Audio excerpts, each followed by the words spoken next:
Hey, good morning. Good morning, good morning, good morning. Oh, Fantastic, how are you today? fantastic. Hello, hello, hello, hello. Hmm, Hello, Sher. How are you? How are you? How are you? What's happening? I'm good, actually. I had a, oh gosh, kind of a long weekend, but we got through it, and CJ did really, really well with his competition. He had a tournament yesterday in weapons, and Ah, he took he took three first places. wow, Yeah, he took first places in all three of his categories. He had battle sticks and sword and shields and longsword. So wow. yeah, so he took first place in white division, which was really awesome.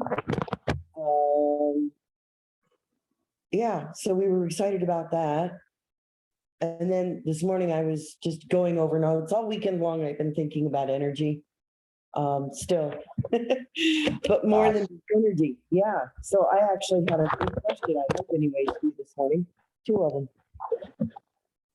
Yeah, very cool, very cool. Let me see if I can, I'm going to pull up my one question, my first one. Da, da, da, da, da. There is it. Okay, nope, that's not it. That was the other one. That was yesterday. Changing self-conception through energy shifting.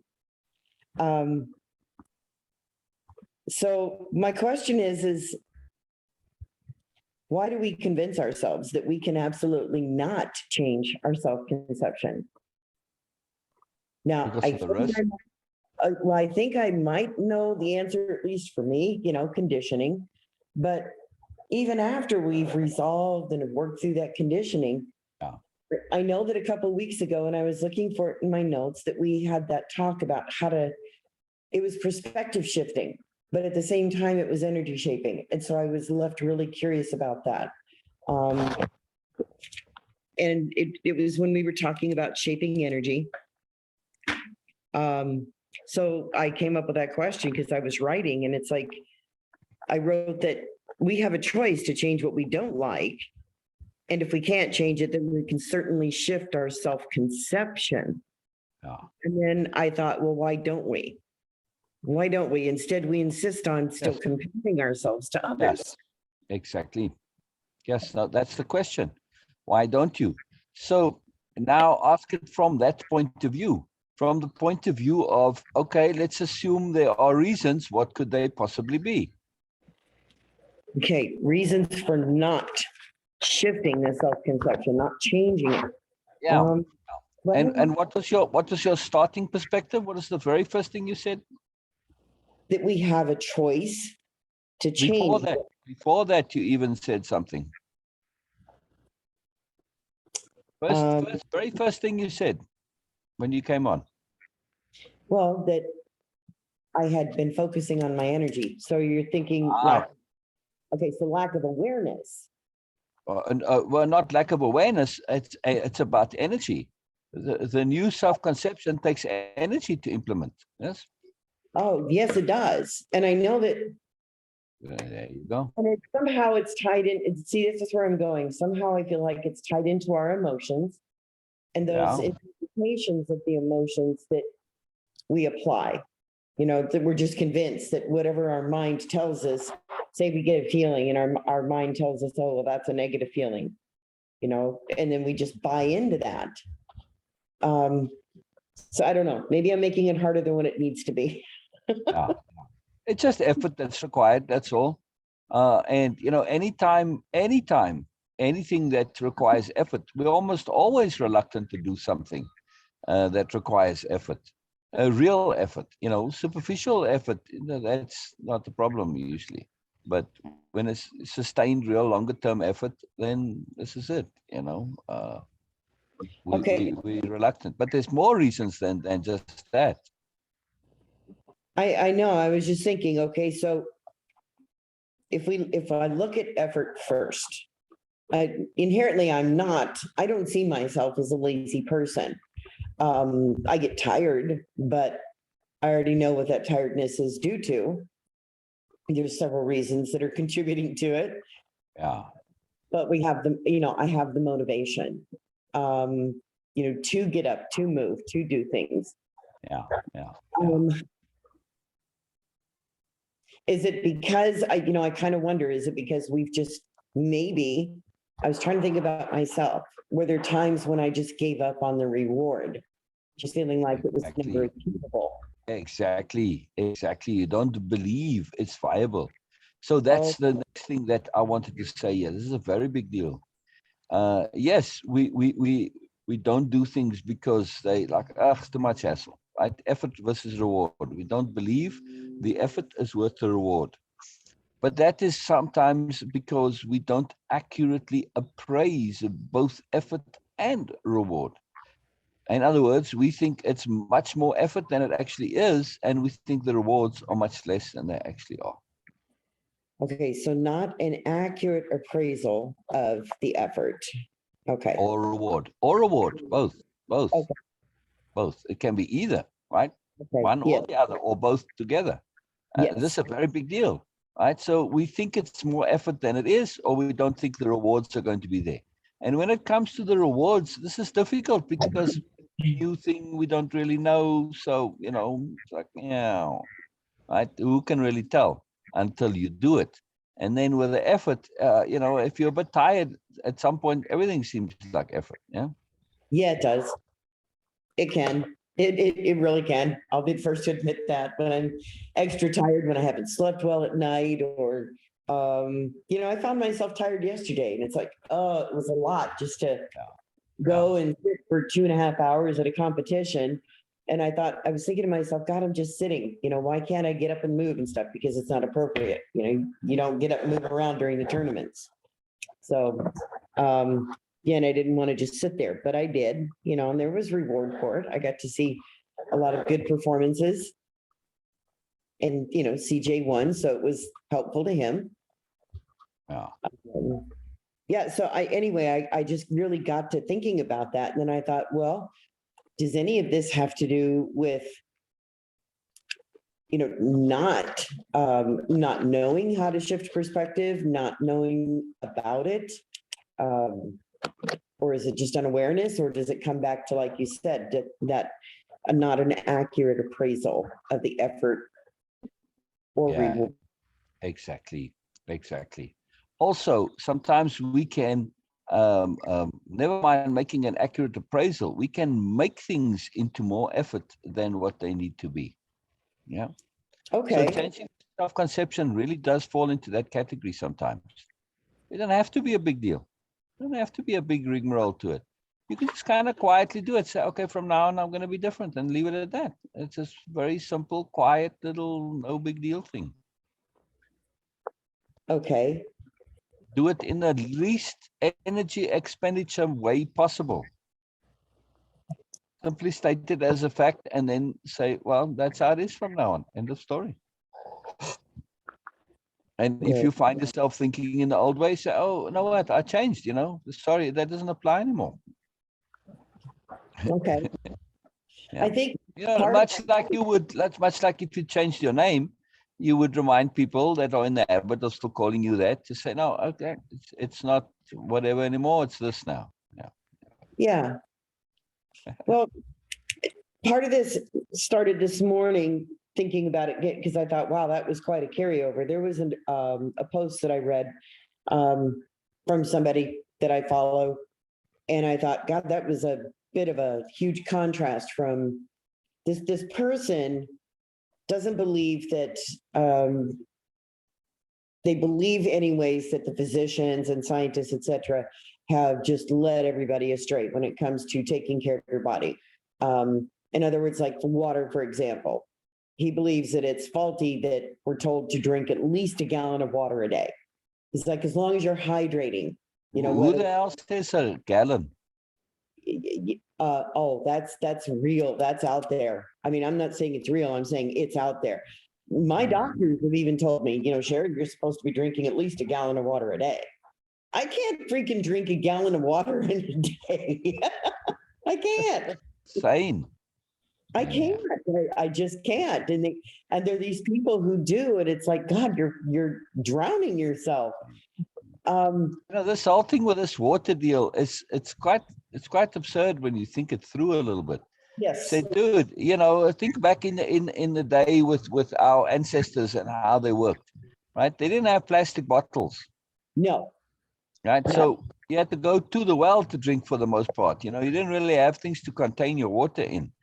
And, Right. you know, the water wasn't that accessible. You had to go down to the river. So where do you see animals going and living by the water hole? No, they go drink once a day, for crikey's sake. Come on, man. You know, Yeah. the And whole elephants. idea of your nonsense, it's, you know, to always continue be drinking water. I suspect you end up just diluting all your stuff and causing malnutrition in some way. Well, that's what I was wondering, you know? So anyways, this, I'm not going to call him an influencer because, you know, he really detests that word. He just writes and he posts what he does. And his point today was, don't follow what I do, follow what your body needs. There you go. There you go. Yes, No matter what size you are. exactly. Stop starving, Exactly. you know, he said, Exactly. stop starving yourself, stop comparing yourself and following other people's programs, doing fasting with fancy names. I mean, he just went down the list. And he's like, and above all, stop drinking that gallon of water because you are washing away everything that you work so hard to put into your body. So what you just said there. Anyways, I got to thinking about it because this person is very big into their personal energy and about doing things that Excellent. brings them positive energy in their life. Whether it's, and it was funny because he posted a picture of the root beer and the vanilla ice cream that he made, you know, his drink from, a float. He made an ice cream float. Wow. And he's like, yep, you know, I'm sure that the weight loss and, you know, nutrition experts are going to nail me for this one. It's like, but my body wanted ice cream. I wanted something to drink. So I made a root beer float. I thought, I got to love you for that. There you go. There you go. There you go. I drink throughout the day. I try to drink a sufficient amount of water, but I don't make myself consciously, you know, I'm not like water, water, water all day long. If I feel like I need water, I go and get a drink of water. There you go. There you go. Otherwise, you know, I have a glass of juice in the morning, followed by a very small glass of almond milk to take my medication. I'll have 1 cup of coffee, and the rest of the day it's just tea or juice or water or whatever I'm drinking. It's liquid of some kind. Yes. Yeah. You know, right. So 2 points that come here. Most people go around in life looking for advice. Yes. Don't look for advice. Look for the ability to make your own advice. Thank you. Okay, Right? maybe that's This is what we want. In other words, we want discernment, for one thing, the ability to figure things out, the ability to think things through to the end, and the ability to have essentially wisdom, which is a product of discernment, no? Yes. Right. So when your discernment is coupled with experience, was coupled with objectivity, it's coupled with thinking things through to the end, and coupled with overview perspective shifting, all of these tools, you add them all together, they're going to add to wisdom. One of the principal tools of wisdom, especially because we are observant and we pay attention, we don't just accept things and, you know, we check, we test. We don't just assume that, hey, whatever my idea with is going to work and it's good. So we're always following up and checking. One such consequence is to understand that the body's not always right.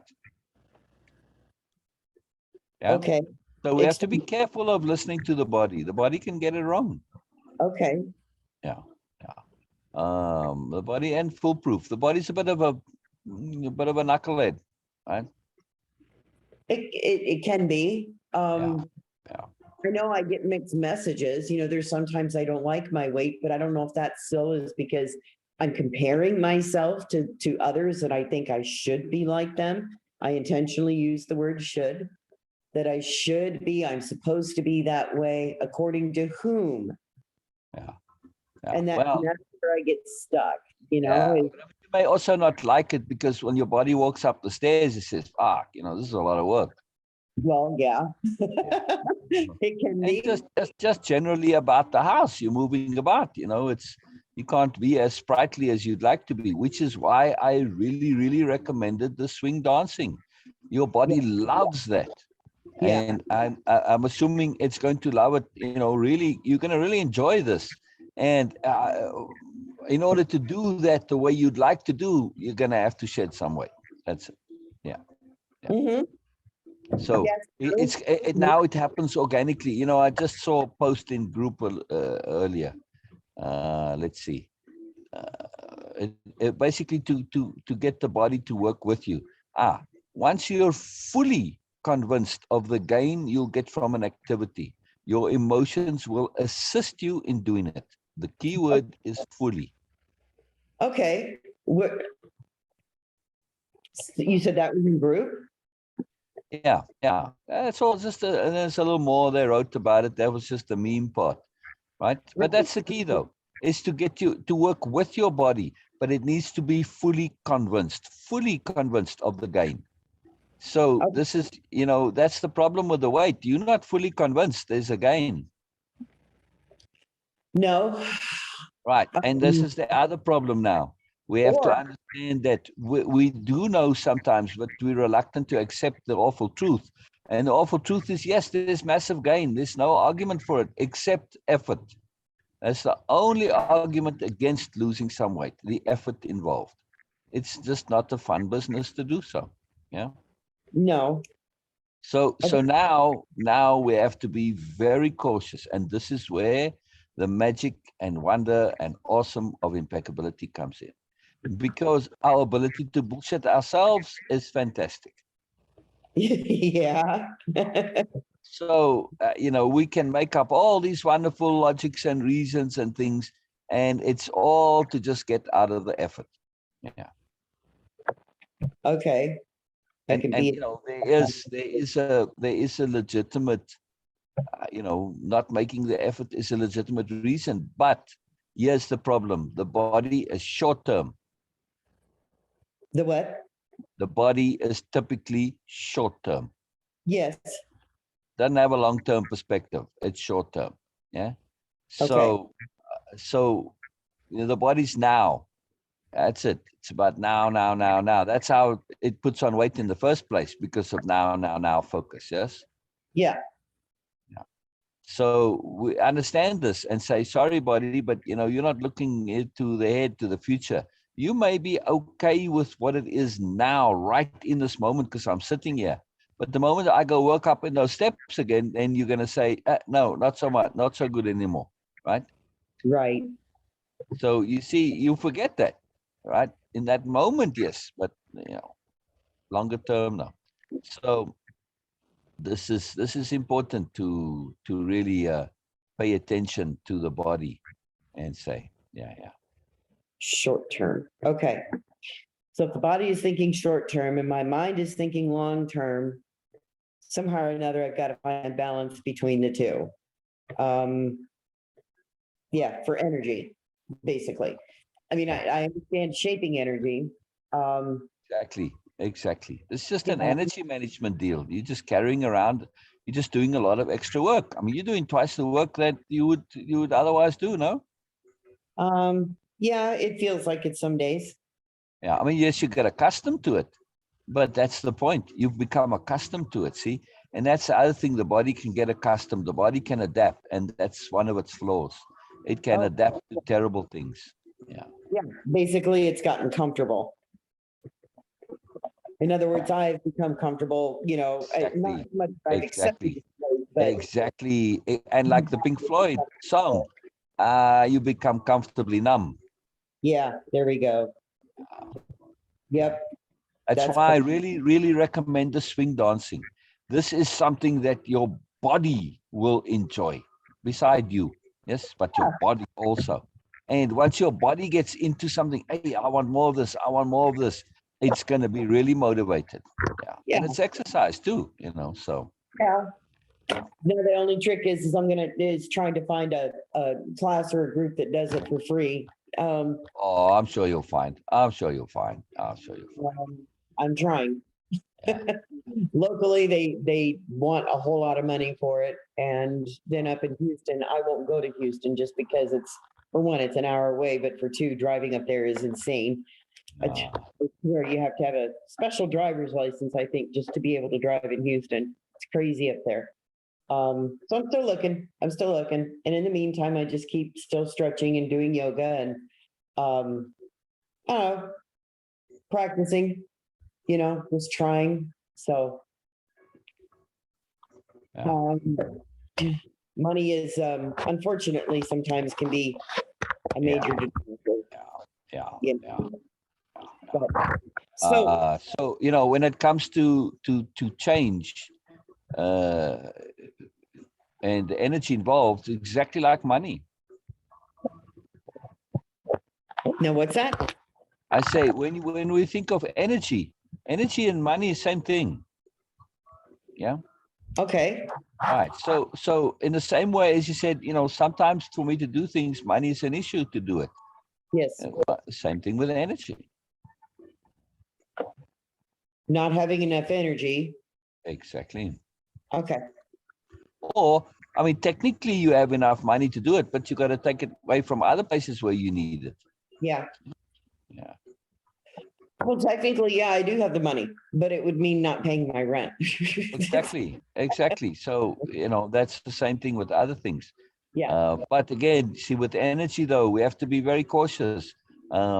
Is this actually so? Or am I overestimating how much money? Okay. And budgeting our energy. That's interesting. Exactly. Exactly. We're not just budgeting, but accurately evaluating. Like you might believe it's a lot of money to do the thing, but look, if you go to that to a group, let's say for argument's sake, and say, look, I'm on pension and all this, and I really want to dance. Is there any way you've got some kind of a program where you can make an exception for me?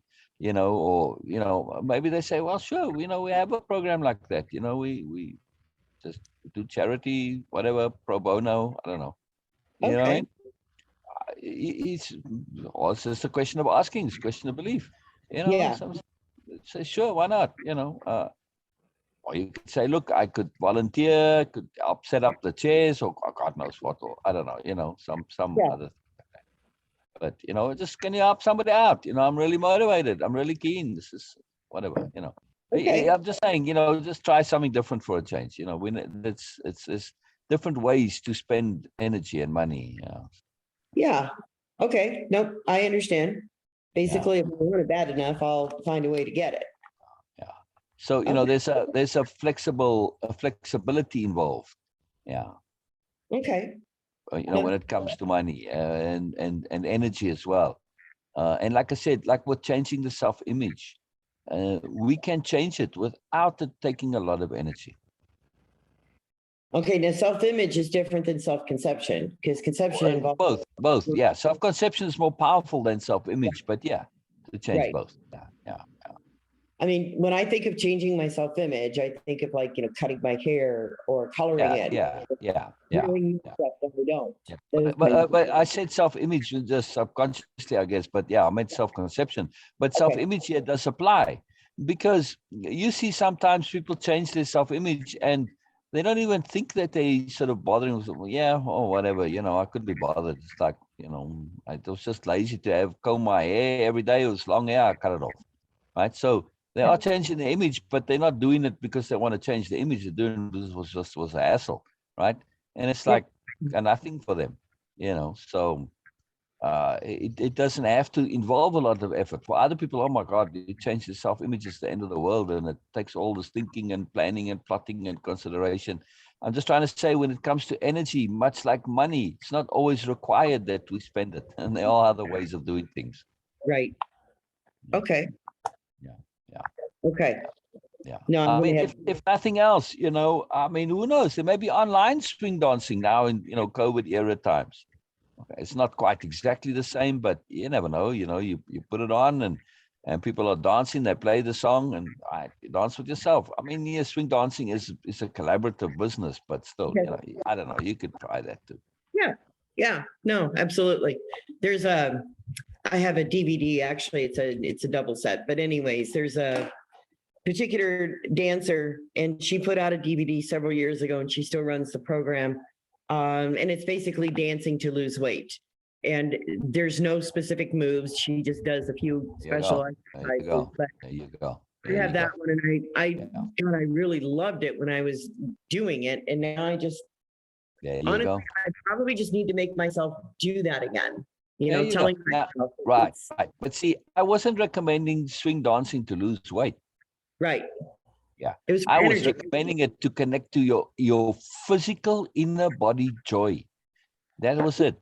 You know, that was the principal reason, just that this would be something worthwhile and good to do Yeah. from a joy point of view. End of story. End of But story.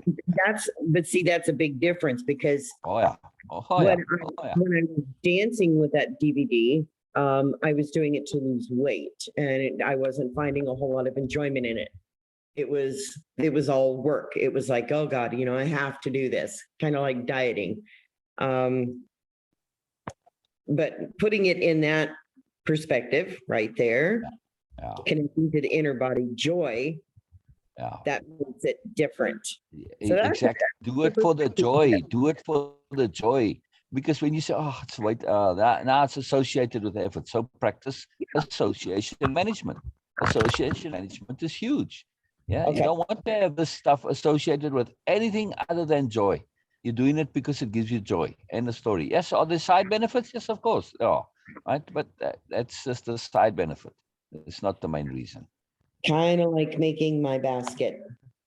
Exactly, exactly, exactly. brings me Where joy. we place our attention is huge, huge, huge, huge, huge. Okay. All right. I'm getting this connection now here. Okay. Yeah, Now, all the reasons why I enjoy making the basket, is that particular project, because of the colors of the fabric, because of the feel of the fabric, because of the process, because of the outcome. I don't know what it's going to look like when it's done. So there's joy, there's anticipation in watching it be created. There's So what am I associating when I'm making that basket? What am I associating it with? Well, you know, for one, good memories.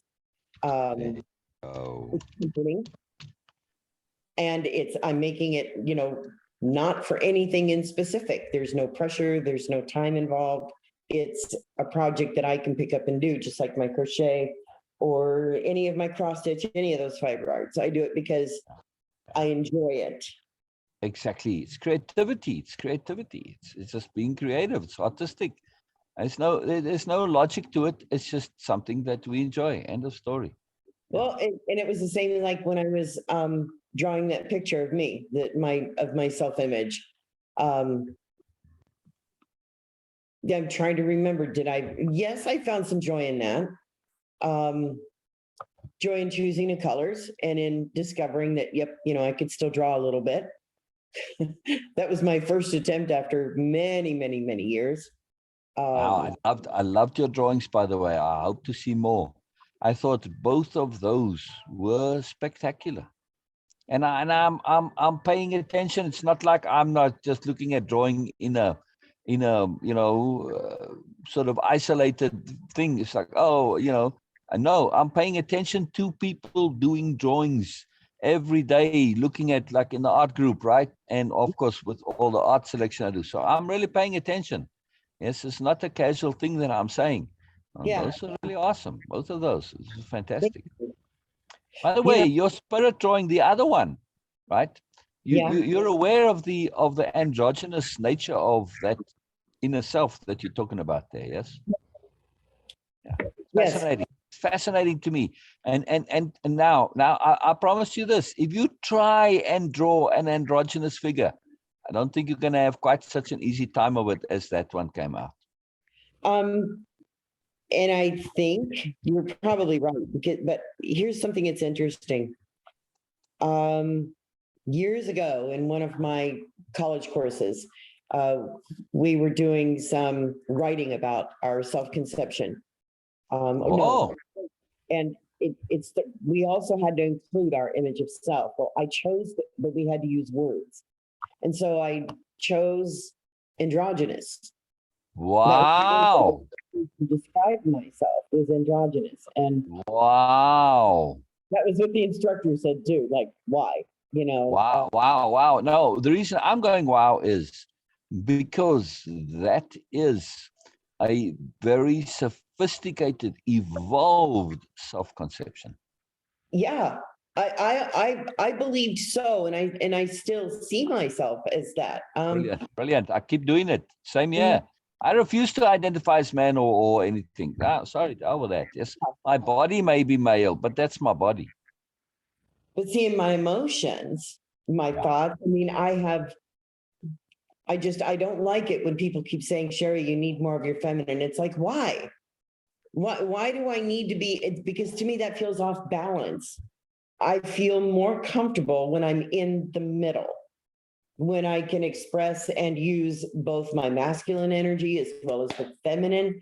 Exactly. When I don't have to describe myself or conform Exactly. to what society's impression of a woman is. Exactly. All right. Now I got a question for you. Right? Okay. So if you're from an androgyny point of view, okay, you know, the body doesn't have an easy way to be androgynous, so it goes male or female. It can be, but it's not particularly convenient. So as a matter of convenience, we pick a body gender. Now, in the body that you are currently in, if its gender were to change to male, how comfortable would you be being in it? Mm. Probably as uncomfortable as I am in this body. Huh? I I don't know. don't know. Somehow the idea struck me that uh, it's more acceptable in a female body than it is in a male body. I don't know why. It Well, shouldn't. because I But guess, one well, moment, one moment, one moment. Sorry, hang on. There we go. yeah, Go ahead. I guess because if I could, if I could exist without a body, to me, that would just be the ultimate. Yeah, That would be that's the what we're ultimate. preparing for. That's what we're preparing for. Yeah, yeah. Yeah, just to not be in a body, to not be contained. I feel it's so limiting. Um, and then I think, well, wait a minute, that maybe that's my mind that's telling me I'm limited. And here's the thing. I was watching CJ yesterday and watching his moves and then thinking about all the times that I actually get up and practice with him on his taekwondo, on his Oh, exercise. excellent, excellent, excellent, excellent. I get up and practice with him and I think to myself, it's like, okay, I'm capable of doing these kicks. I'm capable of doing some balance, because as you get older, your balance kind of wanes a little bit. So, I use supports like a chair. Yeah, yeah. But overall, I am the only one who is limiting me. But then I go, well, wait a minute, my body is kind of limiting too. Nope, my body is only limited because up here says that it is. Yeah.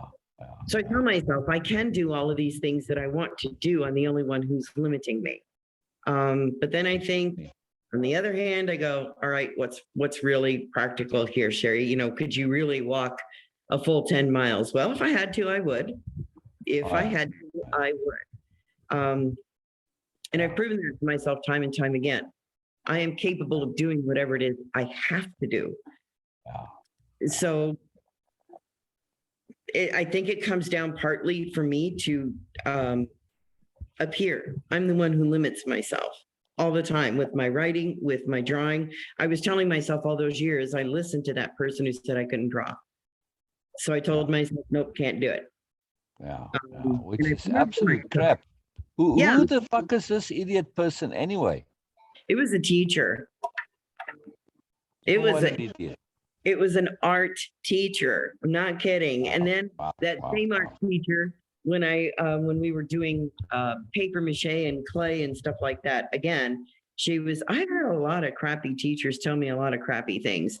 And it's no wonder I'm against public schools because they limit children. They indoctrinate kids into telling them that they're not enough, that they're limited, and that they can only go so far as their grades, that they're making. they were trying to beat CJ down, right down to giving him in 2 classes. He had a 40 and he had a 25. And he was just appalled. He was like, what? I don't understand this. So then when the mid-quarter grades came out the other day, he had all A's. I wanted so much to tell those teachers, you're trying to tell this kid he's stupid, that this kid, I'm not kidding you. So they told me and him both that he needed the remedial classes. Yeah. But yet he's pulling A's. Yeah. Okay. Anyway, back to what I was saying with your question. I feel limited only by my thoughts. Yes. Now look at that teacher, not as a point of somebody who's being stupid, but as a gift from the universe. Let's change our context. This is the biggest lesson we need to learn, is to really understand we are not in a regular world. We are in a world which is a creation of you, your overview perspective, your soul, your moreness, the universe, spirit, God knows what, all sorts of weird and wonderful things we don't even understand. But in other words, the world makes sense. Now, when we shift to seeing the world make sense, that teacher all of a sudden starts to make sense. Why? What's the lesson? The very simple lesson. The very, very simple lesson. The teacher said something obviously stupid. It's duh. I mean, it's like, duh, you can draw. Yes? Right? Yeah. But yet, for some reason, you believed contrary to a duh. So who's being stupid? Me, for self-limiting. Exactly. For not just for self-limiting, but for not paying attention to the obvious. Right? The obvious is that the teacher is doing something that's just absurd. Now, the second obvious is this easy acceptance of the absurd. You didn't think to say, but wait a second, obviously I can draw. Why would you say this? Is there maybe some other reason? We tend to default to negative logics, negative reasons. When we shift that and we say, whoa, but wait a second, maybe she's using a bit of reverse psychology to get me to say, but of course I can. And just to believe in myself more. Oh, I get it now. All right, there you go. I'm just saying, for argument's sake, right? Right. Doesn't matter what you believe. What do I take out of it? The point is that you were willing to accept the absurd. Yep. Now look at this as a theme in your life. That's what I've done all my life. Exactly. Well, used to. Exactly. I mean, you were willing to accept the absurd because it came from somebody in authority. Okay, I just wrote that word, that we believe authority is the end all be all. Exactly. In other words, my opinion doesn't count. Wherever the fuck you learned this idea, I don't know, but I can understand it being something that's coming through the ages, and just a point that people have picked up from being serfs and slaves and nobodies, and it's right. No, I know where I picked it up. I picked it up from my stepmom. She pounded it into me that authority was the only thing I had to listen to. That if they're an adult, I need to listen to them. But also, it's not just that you've got to listen to authority, but that you have to not listen to yourself. Right. To go together. Here's the one is said very clearly. The other is implied. It's not said, so it's subtle, right? Right. But what shit? What absolute crap. That makes a lot of sense to me, honestly, because, well, something else just made sense to me. She always claimed that she didn't know what my dad was doing. This is my stepmom. Yeah. She always claimed she didn't know. But if she didn't know, then why was she so hell-bent on getting me to not think for myself? She never once wanted me to think for myself, and we had me convinced Exactly. that, my opinions were wrong. Exactly. I got in trouble because I offered up an opinion on communism at dinner one night. We were learning about it in 6th grade, about communism and history.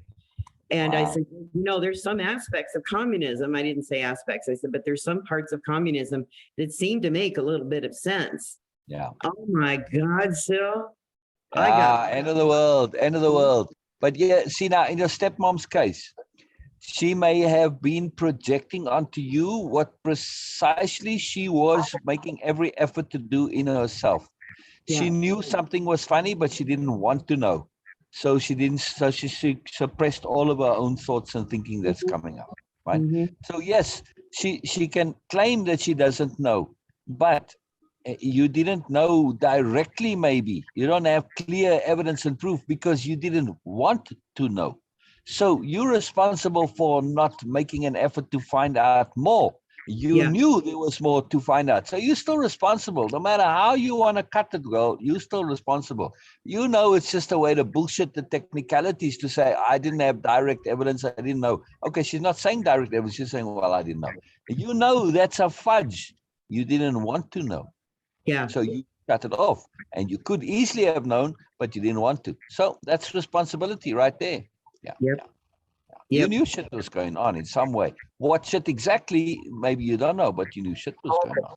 Yeah. And Yeah. you didn't want me spilling the beans because, or saying or coming out questioning. So you suppressed my ability to think and question and all this, right? But what a profound test that you put yourself through. If now, let's say your soul is coming up in that space between lives and it's reevaluating, saying, oh my goodness, let's look at the Sher's, way that she is when she's in a physicality.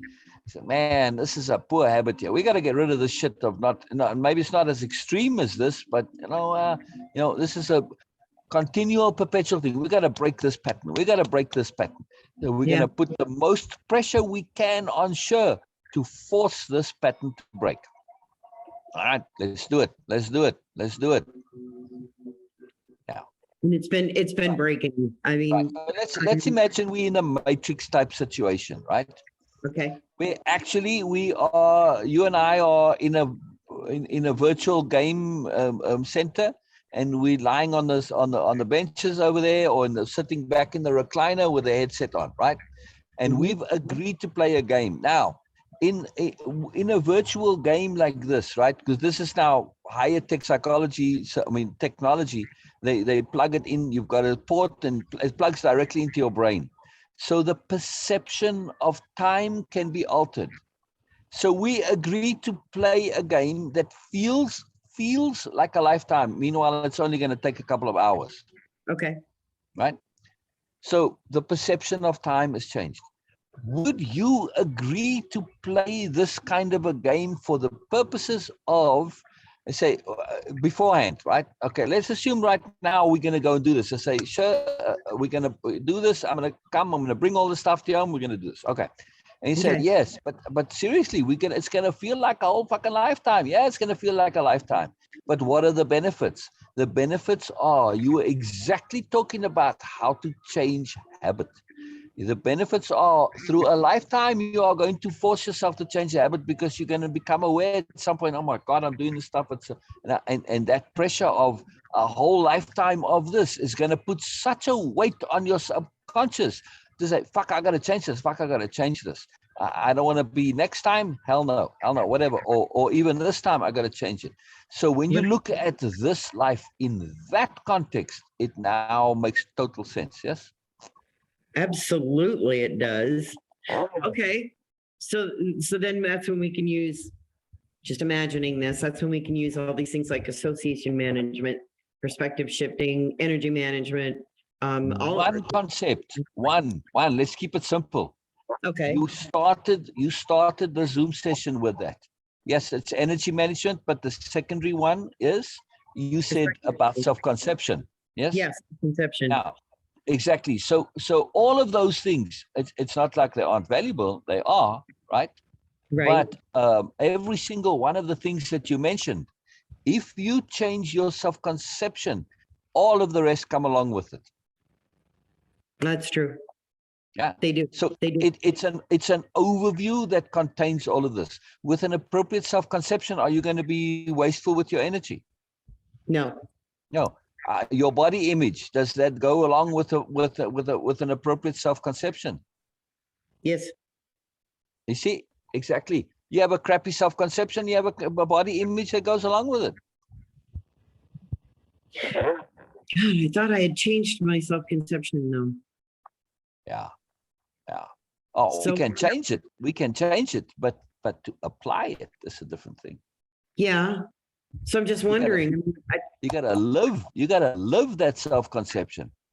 You gotta live it. Now, we want to do it in the reverse way.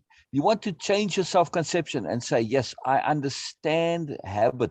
And I understand that I'm going to have habits going to pull me out of this. So the trick that I want to do is to make the application of my new self-conception. The new self-conception is just there. It's a done deal. This is it. But I want to make the application become a new habit. So everything I do to say, okay, my new self-conception is let's say a spirit warrior. So, is this something a spirit warrior would do? Can I really sign off on this and say, I'm okay doing this? Can I be real saying that? No, I can't, because this is not something that a spirit warrior would do. And if I want to consider myself as a spirit warrior, I cannot do this shit. I cannot. I just absolutely cannot. It's just bullshit. Oh boy. Okay. Right. So now you start to leverage your conscience, which is your most powerful tool. Because once you set yourself up as a spirit warrior, now your behavior has to match. If not, you're a phony. Yep. See? So now we're using profound self-leverage to say, fuck, I can't do this. I can't do this. This is bullshit. Yeah, that's pretty powerful right there. It just reminds me of like the whole thing about arrogance. No, I don't want to be arrogant, so I have to change. Exactly. So exactly like the arrogance when it comes to being impatient. Exactly. The same thing. We don't want to be phony.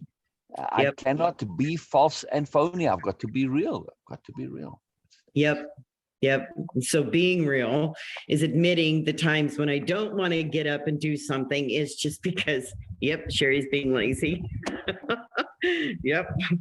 Again, we have to understand, yes, laziness is a big factor, but we also have to understand that, we need to not go overboard with not being lazy again. One of the lessons we need to learn is capital B freaking balance. Which is what appropriateness is. Yes, I can keep going, and then eventually I crash, and then I get sick and shit like that. I also know that side of myself, that I can push myself like crazy, really easily, but then I always pay the price later. So balance. Yeah. And I do. I've been on CJ. God, no wonder where I have been. Okay. I've been talking to CJ lately because I noticed something in him. And when we notice behaviors in others, it's because they're in us. But I've been noticing. Not always, but generally. But usually, especially if you live with him, he has a tendency to go to extremes. For him, it's everything is black or white, and he has a hard time sometimes finding that middle. So show him your pencil jar. Yep. And oh yeah, no, I have to show you his drawings. He's been doing he has been doing art journaling. Now, good. Oh, fantastically good. Because his counselor and I have been encouraging him to journal, and he didn't like that. So then he saw my drawing that I did of of me. Okay, those two drawings that I did. Yes. And he's like, "Can I try one?" And I'm like, "Sure." So I told him, I said, okay, first drawing we're going to do together. Let's close our eyes, because remember I said I was going to do this with him. So I said, let's close our eyes and let's each draw. Whatever comes to our mind, we're going to put that on paper. And he did that and he loved it. And I said, okay, now let's do this next one with our eyes open. And when he did the one with the eyes open, this real scary, authentic picture came out of him. And he wrote on the back that this was what it feels like inside of him. And it was kind of scary. So But then he kept drawing and he kept drawing. And as he was doing this, it was like he was writing out his feelings because every picture got lighter, more colorful, less tight and more open. He did a series of 5. So we've been doing this now. Anytime he gets frustrated or aggravated, it's like CJ. And I keep the pens on the pencils on the table with his journal. And it's like, right next to mine, it's like, maybe you need to draw. And then he'll sit down with the colors and he'll start drawing until he gets worked out, whatever it is that's bothering him. Fantastic. Now I'm keen to see your drawings. Oh, mine, I've got 2 of them only right now. Mine are, mine have just been kind of like lines and colors. I don't care. I'd like to see. Yeah. I'll have to send them to you. I mean, there's absolutely no agenda in it other than I'm just keen to see, because I suppose the only agenda might be is that I'm curious, I'm interested, and I don't have any expectation. And likewise, I feel your ability to share is important. Yeah. Well, it matters. No, my reaction is irrelevant. It's your ability to be able to share that's important. But I do the same thing though. I noticed is that I will push myself to extremes. If I get really angry with myself or really upset or bothered by, like, say, even my body, because that's been a big focus of my energy, I will go to extremes. I'll hit exercise or dance hard or whatever it is I'm choosing to do, just real hard, to the point where it becomes work. And then if I'm not seeing efforts, then I stop. I just stop if I don't see the efforts, or not efforts, but the outcome. If I don't see an outcome, I just go, what am I doing this for? Why am I beating myself up? And then I start telling myself I can't. So then that's when I know I'm limiting myself. I'm the one who's doing it. There you go. But that's why it's so nice to do things that, well, they're comfortable. I work with the fiber arts because I know I can do it. Exactly. And I know I can lose the weight, but when I don't see results other than, 6 pounds in a month, I used to be able to lose 10 and 15 in a month, but I also was killing myself doing it. So this month, what did I lose? 6 pounds. Okay, so that's 6 pounds more than had I not done anything. But I'm trying to remember, have I done anything differently? Right. Instead of thinking what you lost, think of what you gained. What I gained? That's 6 pounds into, you gained 6 pounds of freedom, 6 pounds of extra energy, whatever. I don't care what you say. It doesn't have to even make sense. Just say, I gained. Because when you think I lost, we don't want to lose psychologically somehow, but your brain just goes against it. I gained 6 pounds of extra freedom, extra movement, extra energy, whatever. Yeah. So, okay. So when I think of perspective shifting, because to me, that's what that felt like. That's the whole point of it, perspective shifting. Yeah. I'm not looking for the opposite. To me, I want to find a positive or a neutral. Exactly. Looking at Exactly. Because to say, yay, I lost 6 pounds, your brain, some part of your brain says, but you lost. Okay. It doesn't compute. Okay. Yeah. Your language is so powerful. It is so ridiculously powerful. If you say, yes, I gained 6 pounds of freedom. Okay. Instead of loss. And if your weight does go up, then you can say, oh, dang it. You know what? I've added 6 pounds. Oh, I lost. I now reverse it, in other words. You know what I mean? Or you change the wording however it works for you. You know, your wording is personal to you. But again, take this thing out. So it's a mess. No, you gained, you scored. And yes, here's the point with incremental change. It may be a little now, but don't assume it's always going to be the same. Yes, Little by little, it leads to leaps and bounds. Yes. Yeah, that's true. That's Yeah. true. Yeah.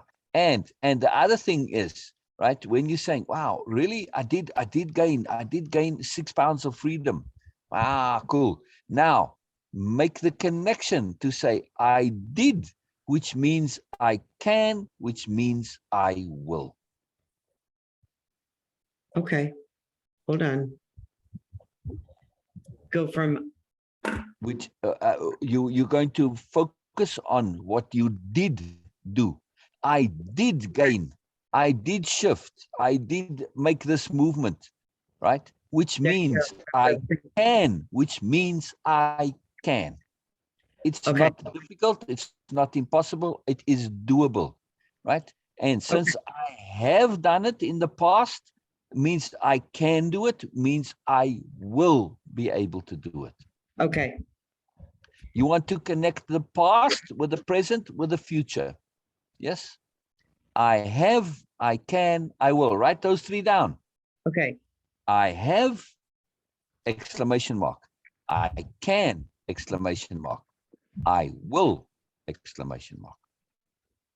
I will. Okay, and you said that's connecting the past to the present to the future. Correct, correct, correct, correct. It's Cool.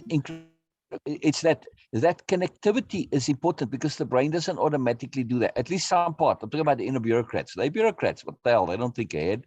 It's all that, So you got to spell it out for them sometimes. It's like, well, and once they get it, they say, wow, now they're all empowered. You know how they are. Like it's like, children sometimes when they get a new idea and they think now this is like the world has changed, right? I'm the genius of the world, right?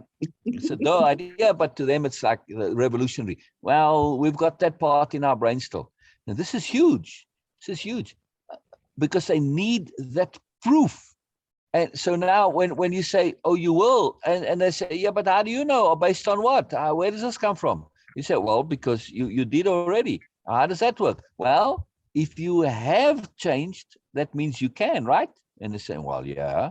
Well, if you can change, doesn't that mean that you will? Because Yeah. you want to. Oh, yeah, duh. Oh. It needs to make those neural connections need to be actually made, not believed to be made, but actually made. So we have to think it through actually and have the appropriate emphasis to make those actual physical connections in the brain. They're not virtual, they're not an idea. They need to physically grow through the emphasis. We need to put it together to make it real. Yes? Okay. So So now you've got that as a real connectivity in your brain. I have, I can, I will. Fuck, this is life-changing. And yes, it is. It is life-changing because it's now something real in your life.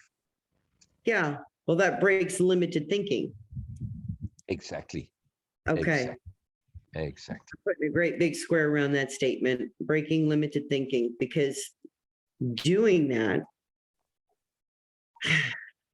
see, that's what I was trying to figure out. It's like I can perspective shift, for many different things, but it's like, why do I always, I don't know if I like that statement. I have found myself. Nice catch there. Emphasize the catch. Yes. Very, very awesome catch. We need to be exquisite with our words. Yes, I got that. I have found myself with that limited thinking, repeatedly, and it's been coming more and more to my attention. Yes. Then I stop and I shift my word, and I'll change the word deliberately. Yes. Yes. Now, when you say, I have found myself, you are paying attention to a past set of behaviors. You are excluding deliberately that this is a pattern that will necessarily continue.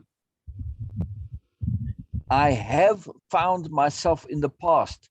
By implication, it means your awareness says that this has, because I'm now aware, that ends.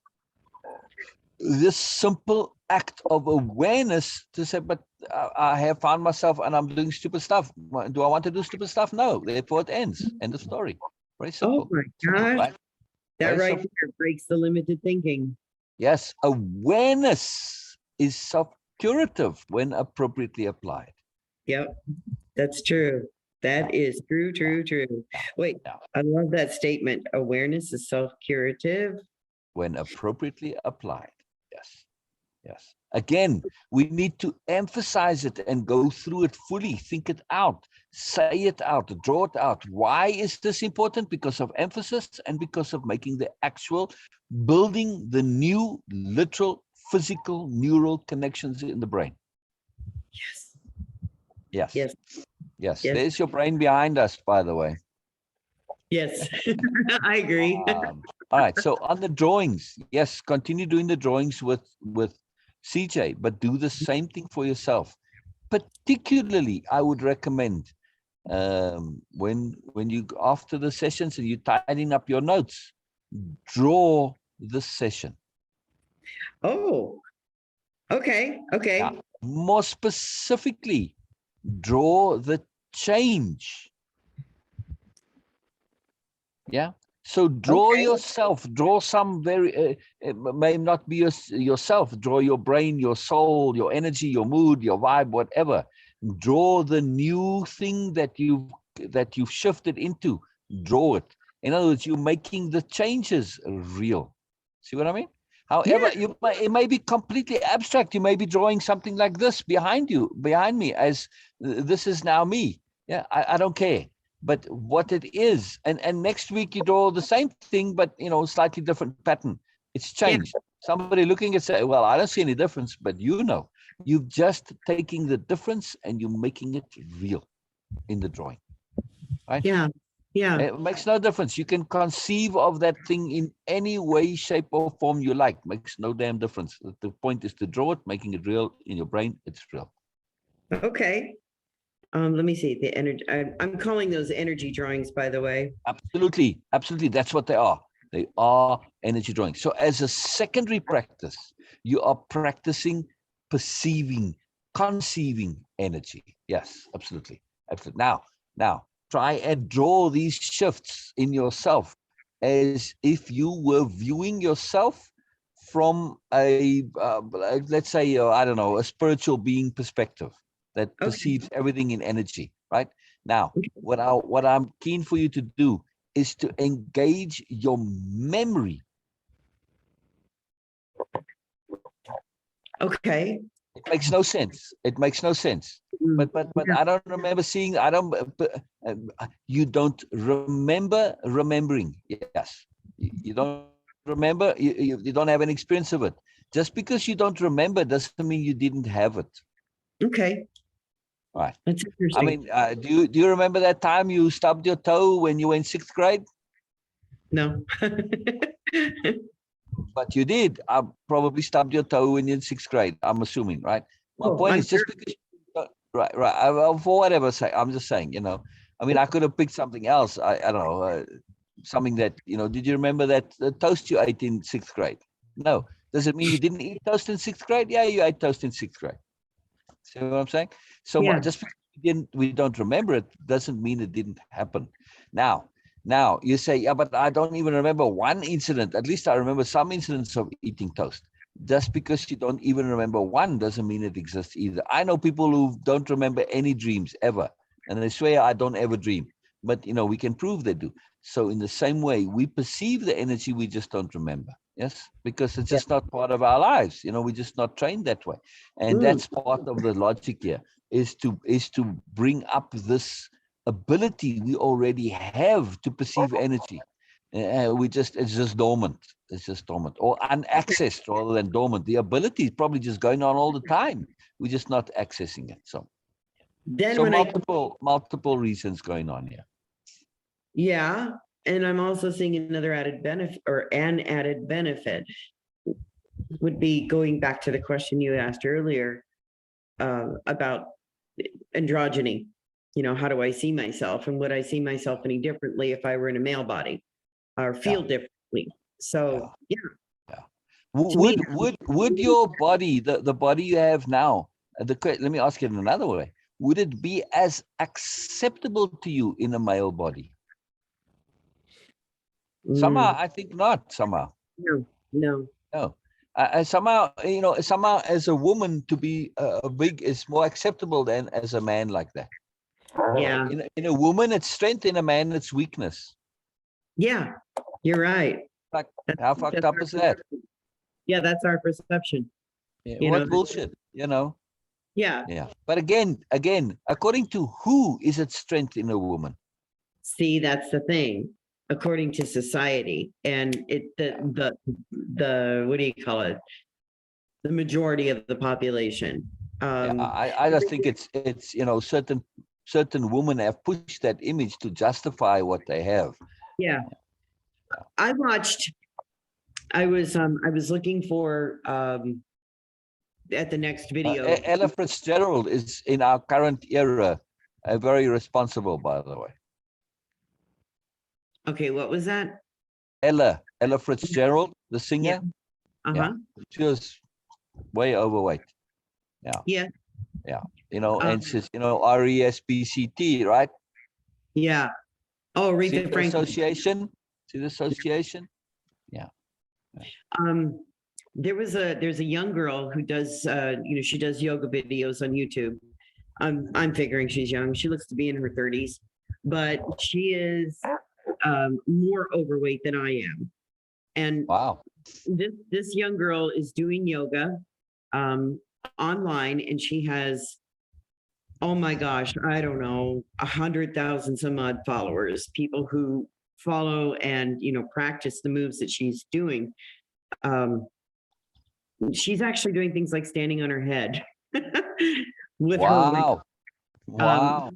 Doing back bends. I mean, she's doing everything because she said, I loved her first video when she said that when we look at yoga instructors, we see these white women who are affluent, they're successful financially, they're very fit and very thin and, sexy and all this.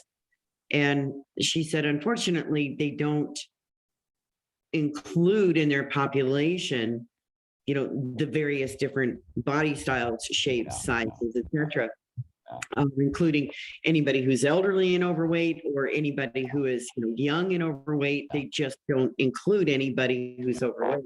And so she said, I need to prove to you that you can shape your body and your energy to the way you perceive it, to the way you want it. And she talks about, and she has some videos where she's like, I'm just not feeling a lot of energy today. So she does a lower routine, but she's still moving, still applying the movements. And she was talking about basically how it's important that we keep moving no matter what. We still keep trying and applying. But anyway, I was just thinking about that, and I thought, I forgot where I was going with it, but I thought that was where I was limiting myself was, I can't do these moves because Absolutely. And I really recommend, yes, I mean, your drawing that you drew was of your spirit self, was androgynous, but I'm really recommending you leverage your male side, because the male side has that ego and the arrogance comes in and sort of more naturally, right? But in this case, you want to now tap into that and use it. That your male side says, hell, fuck, no, I can't. This is outrageous. Sorry, no, I can't tolerate this. And your male side's all freaked out. Yes, it's got a whole freaking ego tantrum, but what the hell do you care? You're leveraging it now to get that energy for the motivation. Yep. I hear what you're saying. Very powerful. It's very, very powerful. That spirit drawing of yours was, to me, really exquisite, by the way. It's truly beautiful. Well, thank you. It was, and on any of the people that I've ever drawn, I've never done faces. I've just never done them. Wow. Interesting. And I love that. I love the fact that there's no face. Yeah, there's no way. Because a face, to me, your spirit is free from a face. Yeah. Well, see, that's how I said it. It's a limitation. It's a locking in. No. Yep. No. Sorry. No. Yep. No. And I think by and large, that's where I have been trying to get would be to basically free my spirit, not leave this world. Of course, no, it's not time yet, Yeah. but just to free everybody keeps talking about connection. And I have done it too, connect the mind and body and the spirit. Right. Um, Okay, I just while you talk, just kind of Okay. run your eye. I'm just gonna be scrolling through. I Just love yeah. Hey, that looks like CJ's drawing that he just did. Interesting, right? This is So your portrait? yeah. So just showing you, okay, it's the same person again now, Mimi. Just the way in which just to observe. That's it. There's no analysis here. Oh, Just observation. Right. Yeah. This is actually interesting because she did it. This is full size, life size. wow. Yeah. Really interesting how she draw it so big, right? Big. You see, big life size drawings. Yeah, big life size. Right? Yeah. Very interesting. Very interesting. It's my poem. Yep. Uh, more drawings. Mimi again. That's a drawing by somebody. What do you make of this drawing? That looks like something that CJ and I do with our eyes closed. It's like our energy drawings. Like a child's drawing, right? Yeah. Yeah. Well, that child happened to be this one. Really? Yeah. But it looks like the energy. Well, there's a poem that goes with this, and the poem is not childish, but yeah, it's a very cool poem. Very cool poem. Yeah. See, to me, your art is with your words. Oh yeah. I mean, this was let's Your see. perception of things is just phenomenal to me. So I thought, Yeah. I mean, my hand, the physical, I can't draw. I can't get my hand to do what I think to do. So yeah, the hand itself needs training and practice. I was trying to draw like a brain neural thinking nodes all connected, but Yep. but you can see every shape here. It doesn't have that sophistication of somebody who's practiced. There's that childishness of a hand that's just unpracticed, which it is. And this is the only drawing I did in 50 years, So. Wow. Yeah. But I like it. Yeah, well, 2 before that, same for this stuff. Yeah. This one is kind of scary. Yeah, it's very interesting. It's just very interesting. So what I'm trying to illustrate and show is I don't know if this is this person's, this is Mark Chagall. Yeah. I mean, this is now a famous painter, right? Yeah. What I'm trying to say is, if you look at this and see now, this is very interesting. Yeah. Wow. Right. Yeah. But look at these where you see the faces aren't emphasized. Right. They're not. The spirit beings, and they have this and the androgyny. Yes, that's what I was going to say. You don't know what they are. They're just beings. Yeah. And here, where the person needs reassurance, they take on more female accoutrements. But seems to me very clearly that they're taking this on because what's comforting and supporting and whatever. Yeah. So, I don't know if she drew this or if this is also by some other well-known artist or not, but this was very interesting as well. Yeah. Very. This is now here again too. See the same point. Bina. Same point. The androgyny, but the further point I'm making about sophistication of the drawing, right? Mm-hmm. There's a sophistication to the way the body is drawn. This is not easy to do. Yeah. Yeah, you have that same in yours. You have that same. Now this is in a different category again. you know. Now this is where, you know, that sort of more of a realism. I thought this is an excellent, this is now really very well done, I think. But Yeah. also you see there's a roughness to this that Yeah. doesn't have the same, see, rough. Look at the smoothness of this. Same Yeah. like your drawing, right? The tightness of it. You see what I'm saying? Hmm. Right? None of these have that. None of these have that. They don't have that togetherness. Yes? Yeah. Yeah. Yeah, you somewhat see it. But the figures don't have, they don't have that same mood as what yours does and Venus does. That's cool. This is a painting by the presenter of the course. Oh, Yeah. I mean, this is a world famous painter. I mean, he's the guy who did Mandela's portrait for the international stamp that wow. is on. Yeah. So yeah, you know, so I don't care for his art much at all. I mean, yes, the skill is there, obviously, but you know, a lot of symbology and all sorts of stuff, because he's also a Jungian expert and a Steinerian expert. Yeah. And So he's not only an artist. Yeah. I would buy. No, Oh, hell no. I definitely not put that on my wall. No. no. I mean, I'd rather put this on my wall.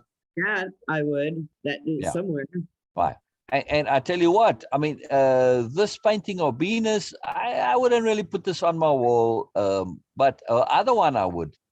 Where's this one? Yeah. I mean, I like this and it'd be okay on my wall, but you know, the eyes are, they put me off just a little bit. But of all these paintings, if I had to pick one, I'd put Venus up first.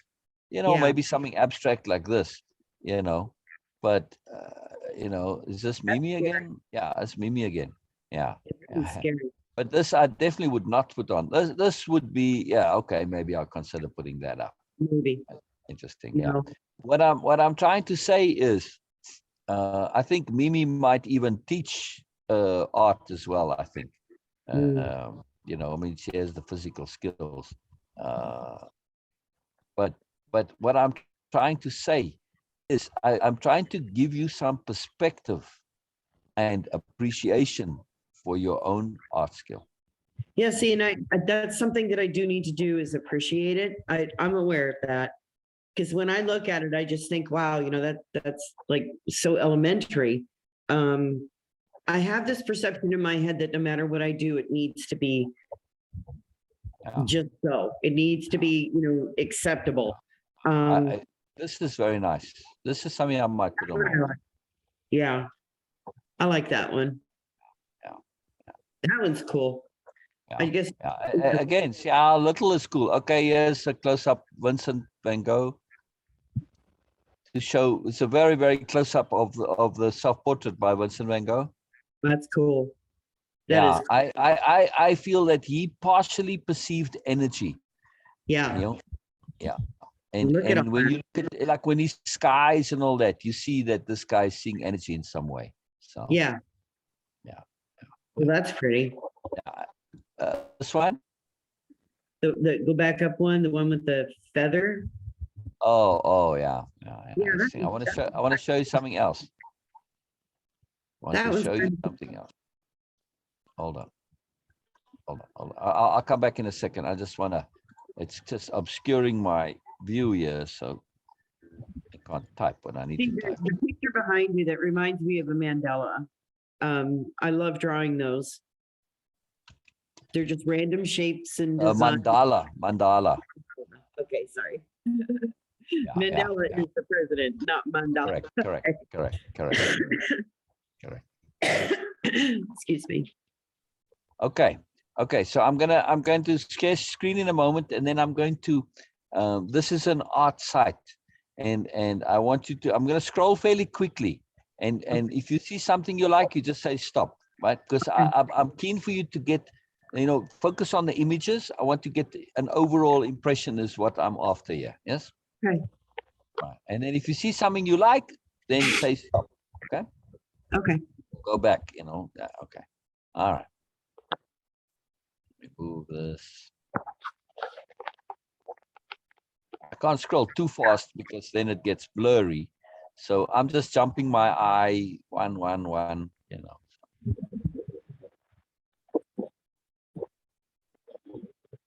Oh, I need to set it to scroll to 100, not to 50.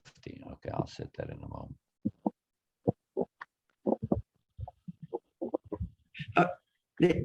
Stop. Go back up. The sewing machine? Yeah, I like that one.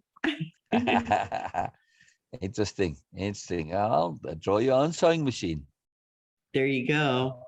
Oh, very interesting, very interesting. Okay, like this, 100 results a page. And Oh, stop.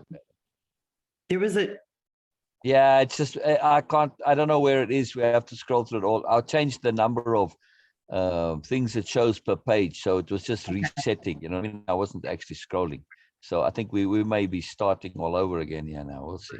okay, because there was other one in there that I really, my eye was drawn to. Yeah, we were where we were. See, now we catching up. Stop. We may see a few more new ones now. Say again? Stop.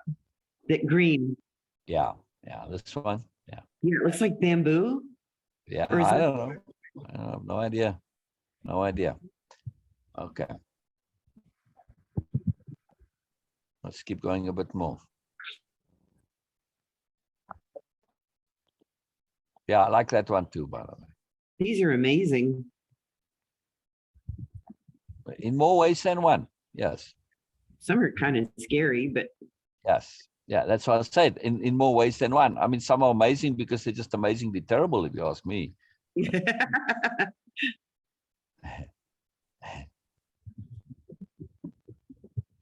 I know CJ and I have often wondered how people can get millions for splotches on canvas, splotches, like they just threw their paintbrush at it Yeah. and they get millions. Well, I will say this. Okay, so look at Kandinsky. He's probably one of the more famous of the splotch painters. Yes, but try and make something like my background Yeah. or a splotch. Try and do it yourself. It actually is quite amazing the difference, right? Now we look at other people doing splotches like this, and it's like, no, sorry, pass. Yeah. What's okay? The blue water with the trees. It looks like a bayou. Yeah. I Patterns. like the colors and the reflection. Can't tell. It's nicely done. Yeah. Okay, that doll picture is scary. No, that one just Yeah. It's like a ghosty type of like thing. that. That's creepy. But what I'm trying to say is when people try and do this stuff like now, it doesn't always work. It's not as easy to do as we think. So it might look like it's just done, but actually when you pay a bit more attention, you realize, oh, this is very sophisticated.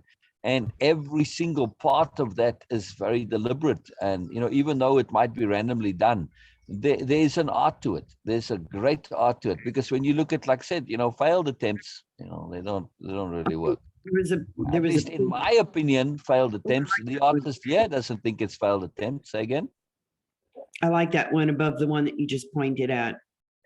Okay, Yeah. so by the way, this is, I want you to do what I'm doing with you, right? I want you to do it with CJ.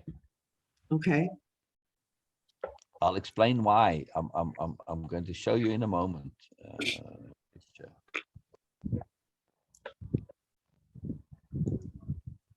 Okay. All right. I like that one. Recent media. It shows a picture of a sun. Oh, yeah, that was in the art group. But I want to scroll a couple bit more through this Okay. particular group here now. Now, the other art groups, you know, so when you scroll through, when you get to the bottom of the first page, set it to 100 rather than, here's some androgyny for you. Yeah, I like that one. Yeah. I do. Yeah, not quite. It's very difficult to draw androgyny deliberately. This is clearly somebody trying to deliberately draw it, and it's not exactly working. Yes. No, because their faces are too feminine. Yeah. Or depending on how you look at it, you see too masculine again. Yeah. I mean, it Yeah. varies for me. It's well done. It's well Yeah. done. Yeah. Yeah. Two Yeah. boys or two girls. Yeah. Oh, that was pretty. This one. Yeah. Yeah. Now, obviously, when you start to look through this, there is a selection style, correct? Uh-huh. Yeah, and it doesn't quite gel and vibe with what we would generally like in general. Yes. Yeah. Yeah. I mean, for the most part, I don't like the majority, but then again, it doesn't matter what side I go to. I'm very picky when it comes to art. But most year I'm like, no, no, no, no, no. I mean, again, my criteria is, would I put this on my wall? Yes. That's cool. What is that? Let me see. Where did it go? It looked like a bunch of are those bottles? Yeah. That's kind of cool. Yeah. Yeah. Yeah. Yeah. I couldn't, I wouldn't buy that, but it's cool. Exactly. Exactly. So the criteria is, would I put it on my wall? Yeah, some things are cool and they're interesting, but once the interest goes, that's it. So to Yeah. me, beauty is something I can look at repeatedly. Yes. If a picture's got, oh, it's cool because it grabbed my eye, that lasts for 2 seconds and then it's gone, right? Yeah. Right. So it's very useful for someone like CJ to understand that difference. Yeah. Yes. So yeah, you see results per page. Just when you're scrolling with CJ on the first page, set it to 100 because it defaults to 25 and you've got to jump a lot. Okay. And I want to avoid that because I want to get the fullness of it, the That one. mass of this, right? Yeah. When you go 100, you're getting this repetition, you're getting a feel of the overallness of all the pictures on the site. Yes. And Yeah. when I said, say when something grabs your eye, how few times something grabs your eye, correct? Yeah. Yeah. Very Okay. few. Right. So keep this in mind with CJ. You're doing the same thing. You're saying, have a look, Tommy, look at the pictures, right? Pay attention to them. And if something grabs your eye, just say, right? That's The cool. focus is on the pictures. Yeah. Now, let's shift this focus. Tell me the next time or something catches your eye. See if I can guess as well. Oh, this one maybe a little bit. One right there. Fuzzy. Right there. What's that? I like This that one? landscape one. No, the landscape one that's blue and green and This yeah, one? that. Uh-huh. Yeah. Yeah, that's the one I said. Yeah, maybe this one. Okay. Yeah. All right, there we go. Okay, that's kind of fun. This one too. It's kind of okay, I guess. The little one's a little dull in the colors. Yes. It is, but it reminds me of a little bit of Monet, which I love his art. Yeah. Oh, this one. Yeah. Right. Right. Yes.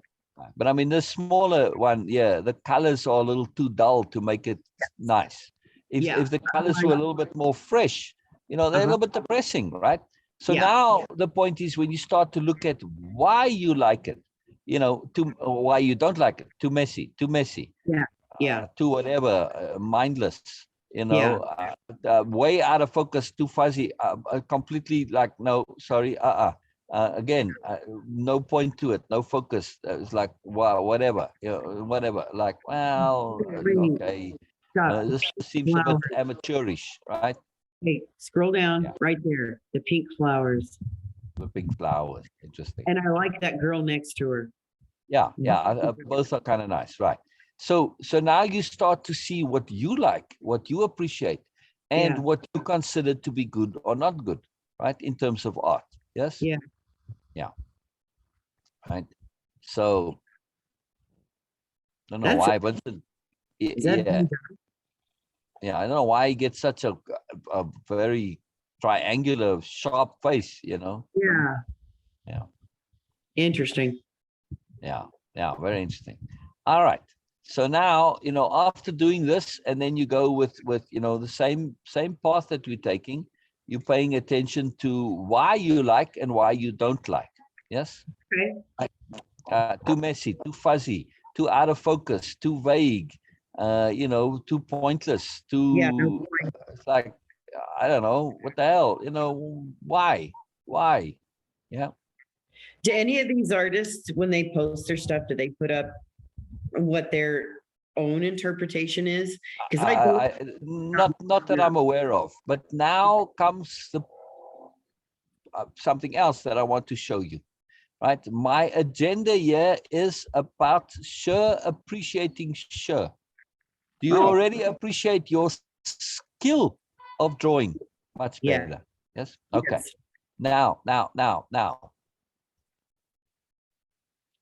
I want you to pay attention to what we have not been paying attention to is the pricing of this. Oh, they have prices on them. See, I was very, very, very particular in getting your focus to be on the pictures. Yes. I didn't want you to notice the focus, the prices. Yes, they all have prices on them. Now start paying attention to the prices. What? Yeah. 15,000 for stripes? Yeah. I know. Whatever. Yeah. But start looking at all the prices. Don't just pay attention to the idiotic ones, because this may precisely be because it's idiotic. Yes. But look, this is a very classic, so the pricing is all over the show. Wow. No rhyme or reason to the pricing. Yeah. There is not. Oh my gosh. I mean, look, yeah, you would say, wow, this is probably one of the better ones on here, and look, it's only priced at 300. I know. Now, I see this quite regularly, right? The ones that you've liked tend to be lower priced, because the genuine artists, they don't have any self-confidence, so they price it low. Oh right? my God. So understand one thing, that when you are making art to sell, part of your intent must be that it is worth the price. As a matter of fact, your art is priceless. You're giving energy. There's no price that you can pay for energy. You can't get energy anywhere else. Yes, it's not possible. All right. So original art includes original energy, and original energy is priceless. Oh my God. Yeah. So understand that you need to have that intent in your art. But I want this to be aware of the fact that, I'm sorry, and people are buying the stuff. This Saatchi art has been around probably for 10 years at least. Yeah. It's just, wow. So these prices, people, they exist as a business. So obviously people are buying this stuff. Yeah. Yeah. So yes, so be aware. Original art. Now, when you look at the prices of reproductions, a whole different deal. Yeah. Even I found a site yesterday where they do reproductions of the masters. These are hand painted copies of the classic paintings, right? Oh and my God. they're a couple of $100, even for a huge thing, 6 foot by 4 foot. It was like less than $300 Wow. of a famous, Klimt, whoever, doesn't matter. So yeah, but it's not original. I feel like I need to do a painting for my own living room. Right. Exactly. Now, if we were to slip in that drawing that you did, right, your spirit drawing, and the one with the stick one, right, the two together, yes, I mean they jump out like a sore thumb over here in terms of, wow, that's really nice. No, they actually do. I mean they would as a matter of fact, I don't think they would accept it as for the site, because it's not part of their style. Their style is this messiness and vagueness and out of focusedness and all of this stuff, right? I mean, there's a style going on here, and they're known for this, right? I mean, you'll find other sites that sell other stuff, and they all have a kind of a style. So this is now Saatchi art. It's their style. So probably they wouldn't accept your thing here. Maybe the stick figure because it's there, but my point is, this is about appreciating you. Do you have a different appreciation for your ability to draw now? Yes, I do. Did I make my point clearly enough? Yes, you have. Right. Yeah, you did. Thank you. You cannot even say, wow, I'm not you can say I'm an artist. Not, you can't even say I can't draw. No, you can't even say I'm not an artist. Compared to this, you are hell yes an artist. Yes. Yeah. Yes, I I mean, am. I mean, exactly, in many ways. exactly, exactly, In many ways. exactly. And it's not, So yeah. So here's the problem with art. We tend to compare ourselves with the exceptions, not the general. I'm showing you the general. And I'm not even showing you the general. I'm showing you the general that is being sold. Not we even can, the average person's art. well, When here's the thing. yeah, When you said we compare ourselves to the exceptions, it's not just in art, it's in everything. precisely, precisely, Everything. precisely. So if you are going to compare, which is crap, compare yourself to your own standards. Is this good enough and acceptable to me? That's the only thing that freaking matters. Make it a real objective standard. Whether it's better than everybody else doesn't matter. It's being king of the shit pile logic. Yes, I'm better than everybody else in the shit pile, but I'm still living in a shit pile. I might be king of the shit pile, but I'm still living in a shit pile, right? Yeah. That's shit pile logic, in other words, correct? That's BMN logic.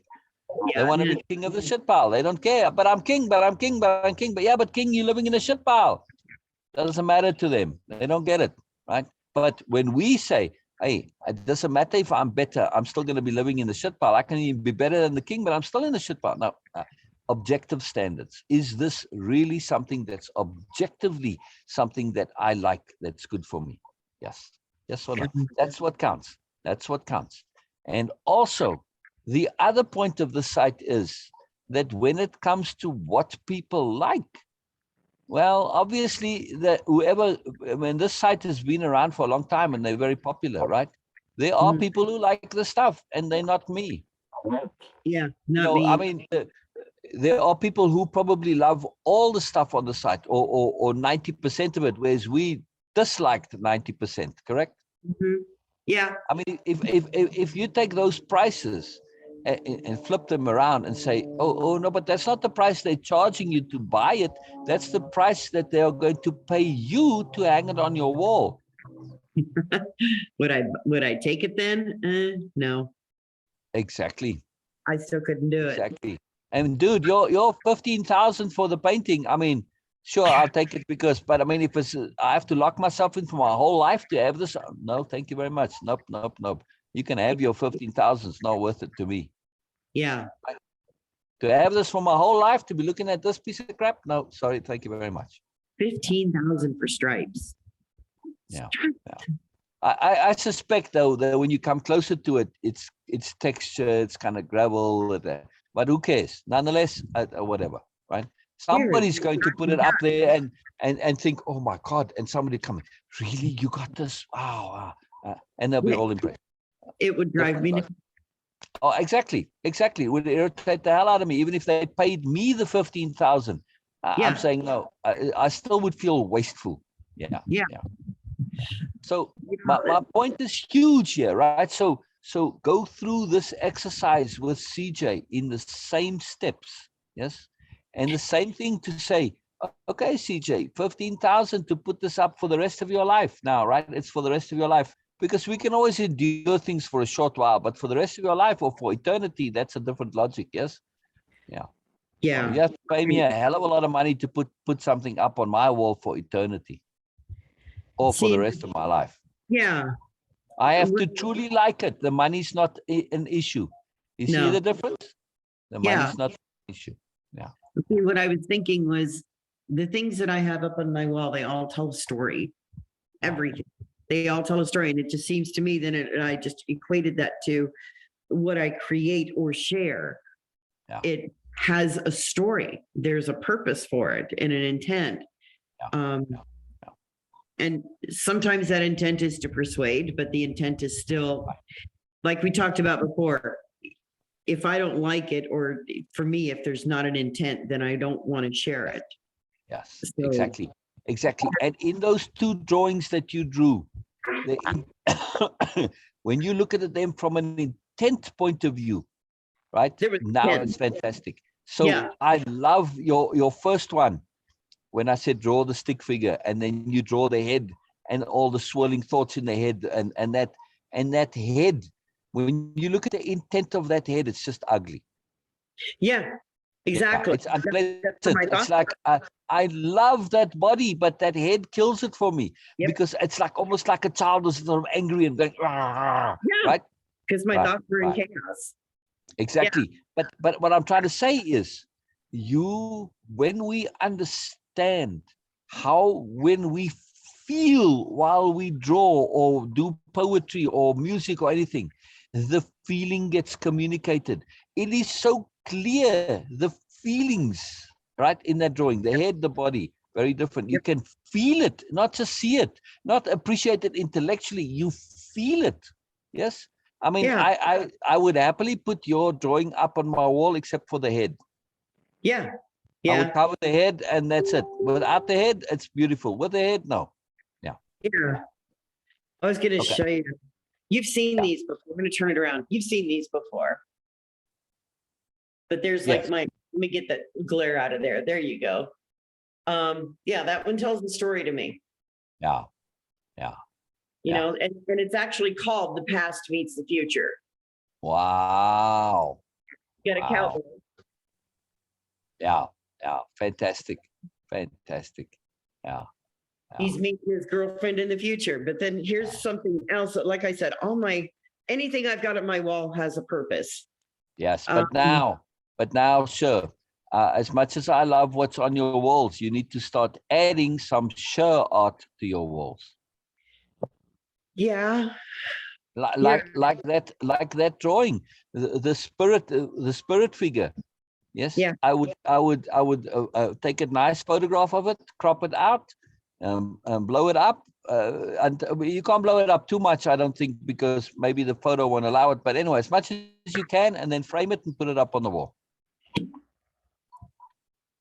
If you want to, of course, if you like it. I mean, I'm just saying, it's really beautiful. I think it's truly beautiful, and it's a reminder. I mean, look at that. That has a grace, a flow, a harmony, a simplicity to it, and an elegance to it. But it's the grace to it, no? Yeah. It's a moreness, and there's an ineffable moreness that's hard to put your finger on. You can't quite describe what it is. It's a feeling. It's an aspirational feeling. It's something that you're moving towards. Yeah. Yeah. Yeah. There's so much implication, the connectivity, the energy behind it, around it. There's so much. So I know, to me, it's really gorgeous. That's very, very beautiful painting, drawing. Oh, this is. I mean, I would recommend. You have it on paper, right? That's right. Okay, so frame it as is. Frame it as is. Yeah. It's on paper. I was going to show you. I'm not going to read you what he wrote, but I was going to show you this is his energy drawings. This Fantastic. is with eyes closed. Yeah, that's with eyes closed. And this one was eyes open. And he called that foreshadow, because what he said that this part right here was his negative feelings trying to attach to what he felt good about. So he was fantastic. You see what I'm talking about. Do you see what I'm talking about? The perception of energy in children, it is closer. Yeah. He was trying. I mean, he's totally drawing energy. He's totally drawing energy. It's fantastic. And that's what we've been working on is drawing the energy as we feel it. And that's what we've been working on together. Yes. And in order to perceive it directly, not just subconsciously, we essentially have to switch off the interpretive mechanism that translates that energy into the hard reality that we perceive. Yes. Yeah. So we just have to go quiet inside. But we can also, I'm just kind of wondering too, then I can also practice shifting my own perspective through making my baskets, through sewing, through creating, through drawing, right? Exactly. And use all of them as mechanisms for switching off your commentary. Okay. because it's the commentary, it's the interpretation. We see energy, and then what do we do with it? We contort it into something that's familiar, that fits into this world, Yep. right? Right. I mean, even if it's something new that we haven't seen before, it still fits into the world. Yes. So through You see what I mean? creating, yeah, so through creating, we can actually switch off that negative commentary, right? Not negative commentary, all commentary. What I'm trying to say is when we perceive energy, we turn it into, there we go, a glass holder case. You may never have seen this before, but it's something that fits into the world. You see what Right. I'm saying? Yeah. It's not, you're not seeing it in the same way CJ was seeing that energy, or you saw energy. You're making it familiar. So what you are looking to draw is to draw and represent the energy as directly as you can. It's not in the end actually going to be possible, but as Okay. close as you come. It's because when you perceive it directly, those who do, they always say, look, you can't describe this, you can't draw it, you can't picture it. It's just unique, but this is as close as I can come. The point is that we want to go from this extreme of filtering everything into this known that we have that fits this reality, into seeing it for the raw source material itself, right? Okay. The source material is not the end product. Right. Yeah. Yeah. So so, okay. So I don't know why I'm thinking this, but comparison almost feels then as though it's not that we're sizing up ourselves to somebody else. We're just basically trying to make sense of the energy that we're feeling. Yes. Okay.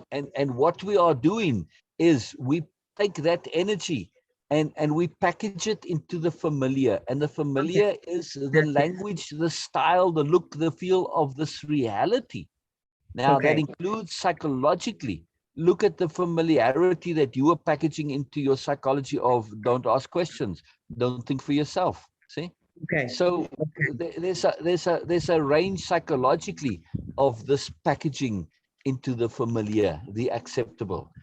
There's more to it, not just personally, but to reality itself. Yeah. Like like everybody else's drawings that we were just looking at, they were trying to take and change more for shift whatever what they were thinking or feeling into something that was familiar. Yes. Okay. Yes. Now, I suspect much of that art, when you look at it and you switch off the commentary and you see it as energy, it will make a lot more sense. Okay. We are interpreting that art. And when I interpret it, it ends up just to be crap and nonsense. But when I see the raw energy underneath it, oh, now I see the genius of your painting. Now, Mr. Stripes, your thing makes total sense.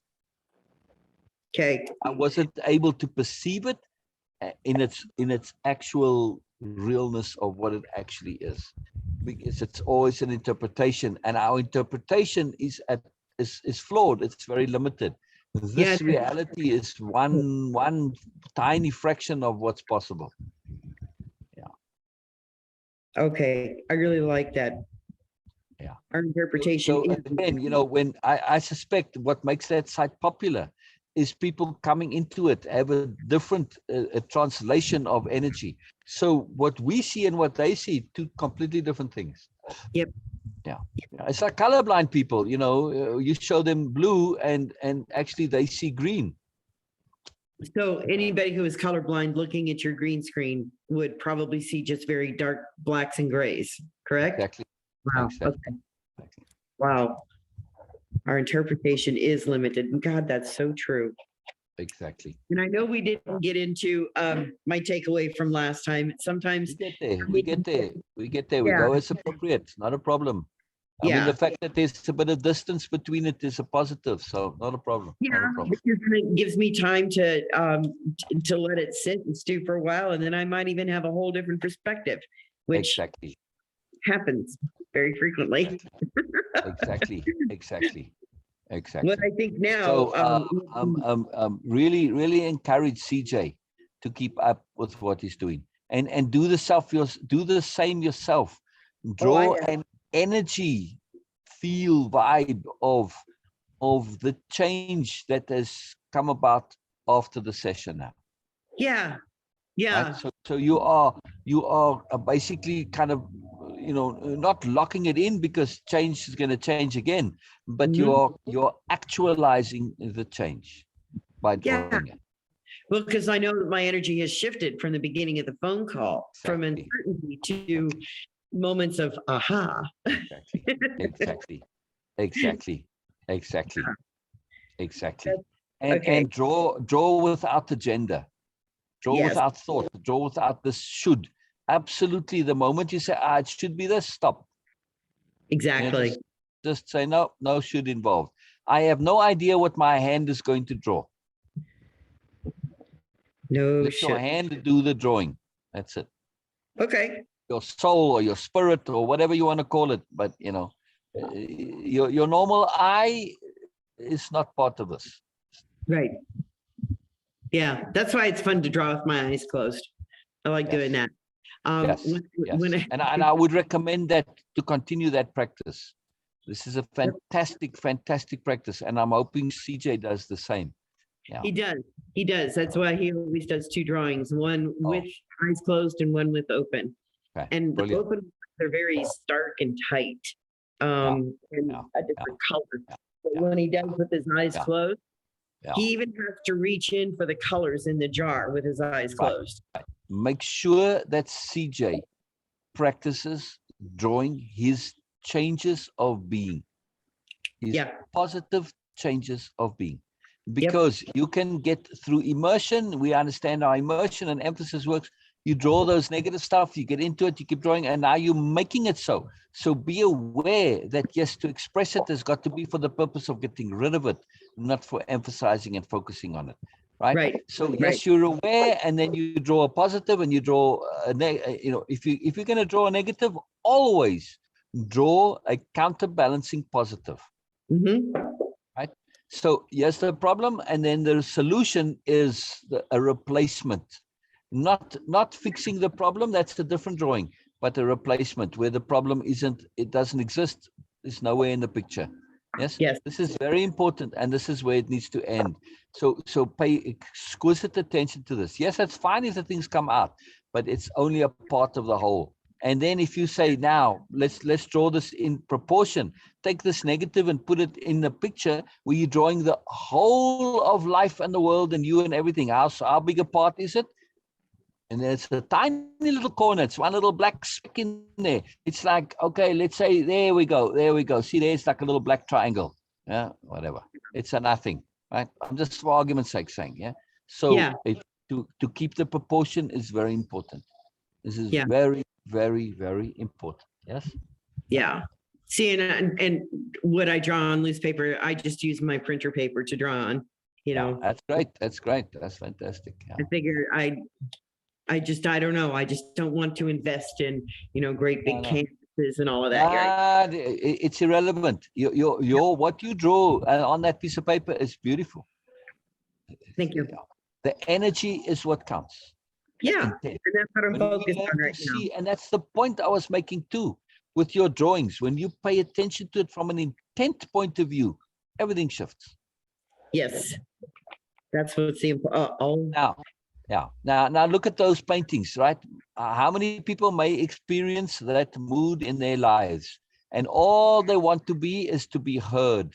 When they see those paintings, they feel heard. Somebody's hearing me. That's how I feel. Messy, vague, fuzzy, discombobulated, etc., etc. Yes. Yep. See, so it makes no sense to us, but it does make sense when we think it through a little bit. Yes. Yeah.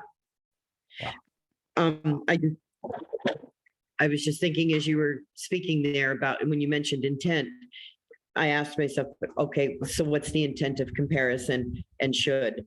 Nothing good comes out of that. So exactly, it's just hierarchy. It's hierarchy's intent, because the intent of hierarchy says you need to be higher because this is better, this is your survival, right? So hierarchy came because of the very real, the actual fear of if you're at the bottom, you're going to get left out and you're not going to get fed. You're going to start starving. Yeah. So hierarchy came about through limited resources, competition for limited resources. Mm. So the point being, we create with intent, not ego. Exactly, or at least we want to.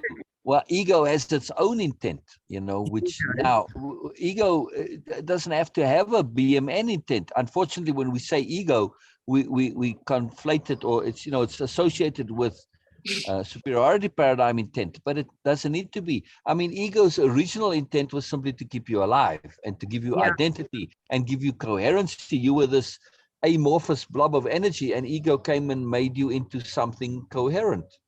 Right. Something that had value. Right? Yeah. To have value is not to be egotistical. Yeah. To have value is not in the meaning when we say, oh, he's an egotist. But the original value of ego is to give you value. Simple, it's self-appreciation. Yes, it's a it whole is. different deal, right? So now when you look at ego as a tool for self-appreciation, now that quote of mine where it says a bit Ego is a tool. of vanity balances the soul, or the spirit, actually. Yep.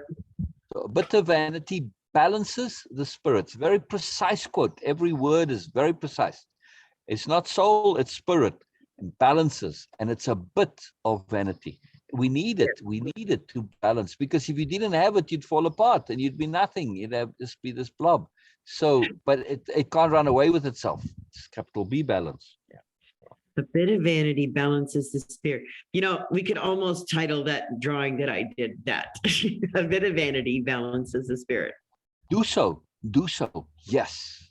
Yes. Yes. Yes. Yes. That's very profound. Yes. Yeah. It would be, that's what it has to be called. Yes. Yes.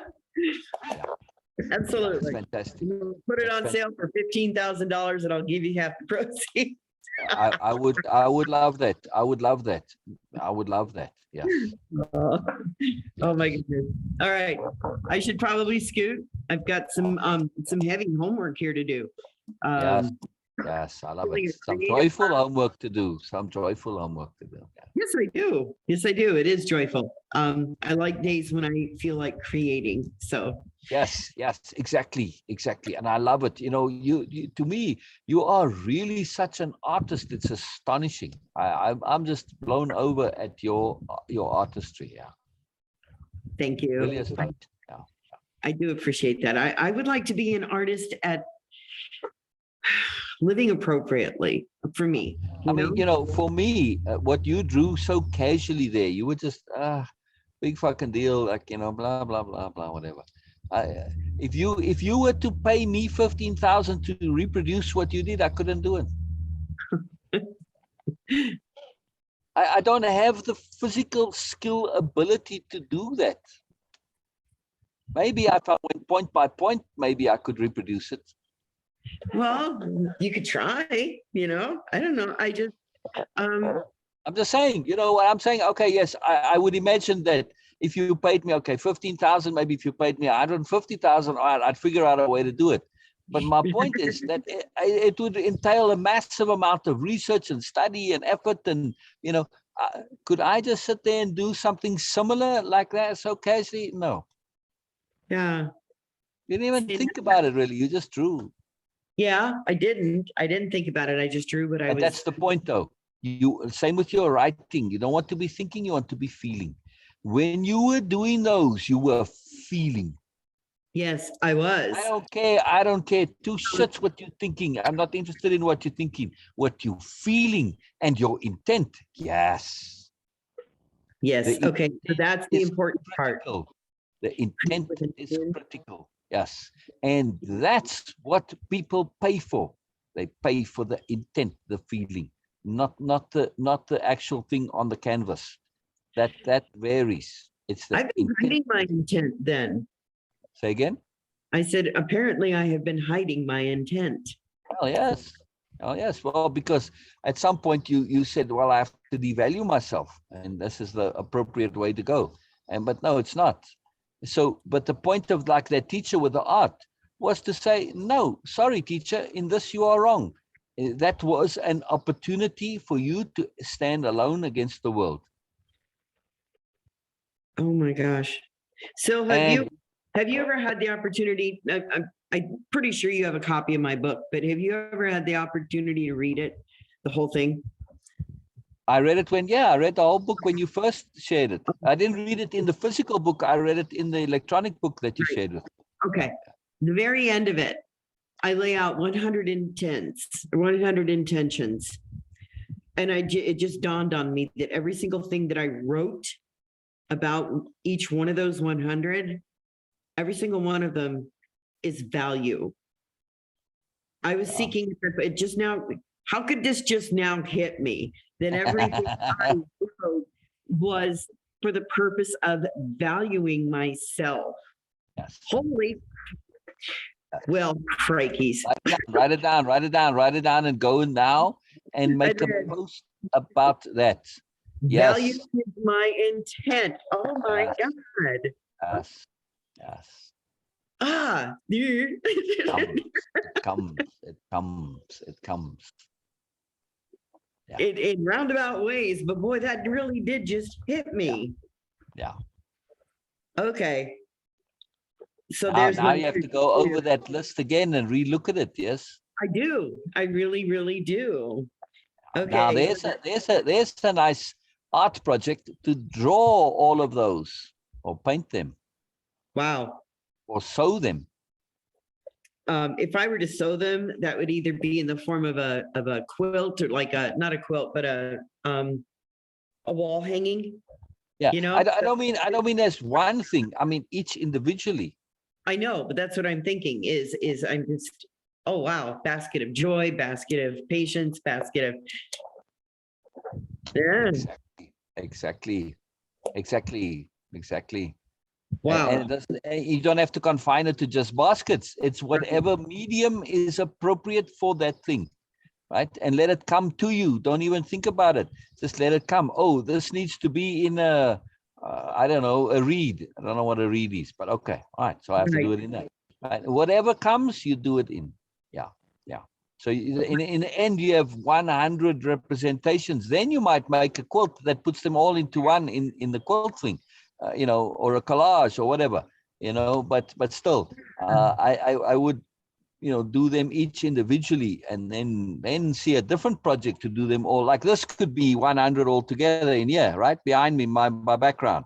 This could be somebody's, but then let it come then. But the individually is important first for the emphasis, no? God. There's an idea that's forming in my head. It's almost there. When I get it, you'll know it. This is amazing. How could I have not seen that? Okay, whatever. It is. I connected. That's the good thing. Mind-boggling. Okay. And anything that you produce is from now on, it's art, not product. Right. It's art. It's not a post. It's not a writing. It's art. It's art. It's art. Exactly. And art, the real art, the price is incalculable. So all of those prices to the person who wants it, it's a bargain. Yeah. That's it. It's a bargain because the price is incalculable. It's priceless. You can't put a price on energy. Yeah. Wow. Wasn't there an artist named Grandma Moses? Not that I'm aware of, but I suspect probably. There was, she did a very simple painting of her village. It had the houses and some streets, and I'm gonna look at, I'm sure that there is. Anyway, I'm gonna look it up, and if I find it, I'll send it to you. But it just kind of clicked with me for some reason. My mother's maiden name was Moses. And so, my aunt and my uncle, her siblings, etc., they're all still Moses. That's who's here. I actually had a grandma Moses, but nobody in my family has had this creative. Oh, here it is. Okay. Yeah, there was. She was called Grandma Moses. I'm just gonna send you the link. and share. Okay. Where did it go? Copy. I'm going to bring it back over to here. Okay, open. Open. There it goes. So I'm going to set it in the chat for you before we go so you can copy it.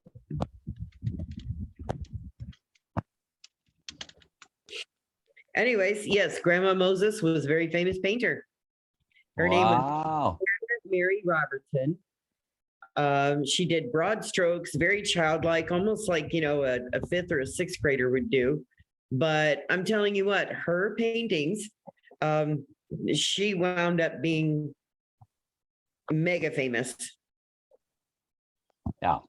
One of her values. So yeah. So one of the So one of the things that if you read biographies of the artists, what made the difference is whether they believed and felt they were an artist or not.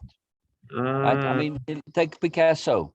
You know, I mean, some people absolutely hate Picasso, can't stand Picasso, think it's absurd, and just get driven nuts that Picasso is even considered an artist. Yeah. Same thing with Van Gogh. Many people think it's appalling what he does. Yeah. But they, and Van Gogh himself, struggled with being an artist. Yes. He did. He did. So did Beethoven. And Mozart. Neither one of them really believed in their music or in their. Yeah. So be aware what art is the ability to express what you feel and your intent. That's it. That's it. Like when you did that drawing of the stick figure and the intent in the head, it's very clear the intent is there. The feeling is something very tangible, correct? Yes. The ability to express what I feel. That's something I've always struggled with. Not always. Yeah. That's something the ability to feel is the issue. I can express very well, but I don't always feel so strongly about stuff. Yeah. See? So part of being an artist is the ability to feel. Ability to feel. Right. The feeling is the important part. How it gets expressed is doesn't really matter. The fact is that you are feeling it and you're expressing it one and the same time. So that the feeling is in the expression. Whatever the hell that expression is, makes no difference. In that head, the feeling is there. People will pay for feeling because they don't feel in their lives. So they pay for feeling. No, they're not paying for beauty. They're not paying for prettiness. They're paying for feeling. They're paying for intent. Yes, they're paying for connectivity. This is what the issue is. It's connectivity. Okay. Yeah? Remember my story about my poem, my protest poem I wrote? It's just because I was irritated in the class. And I wrote about sunsets, and I said, oh, sunsets to me are such ordinary things. And it was a very short poem, the shortest I could get away with without getting a hiding because you had to do this, right?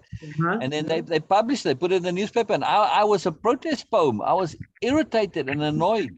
But my irritation and my annoyance went into the poem, and everybody felt it. And kids I'd never spoke to in the hallways where you're not supposed to talk said, oh, I liked your poem.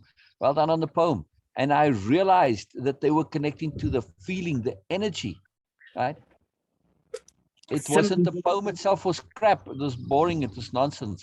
It's the energy.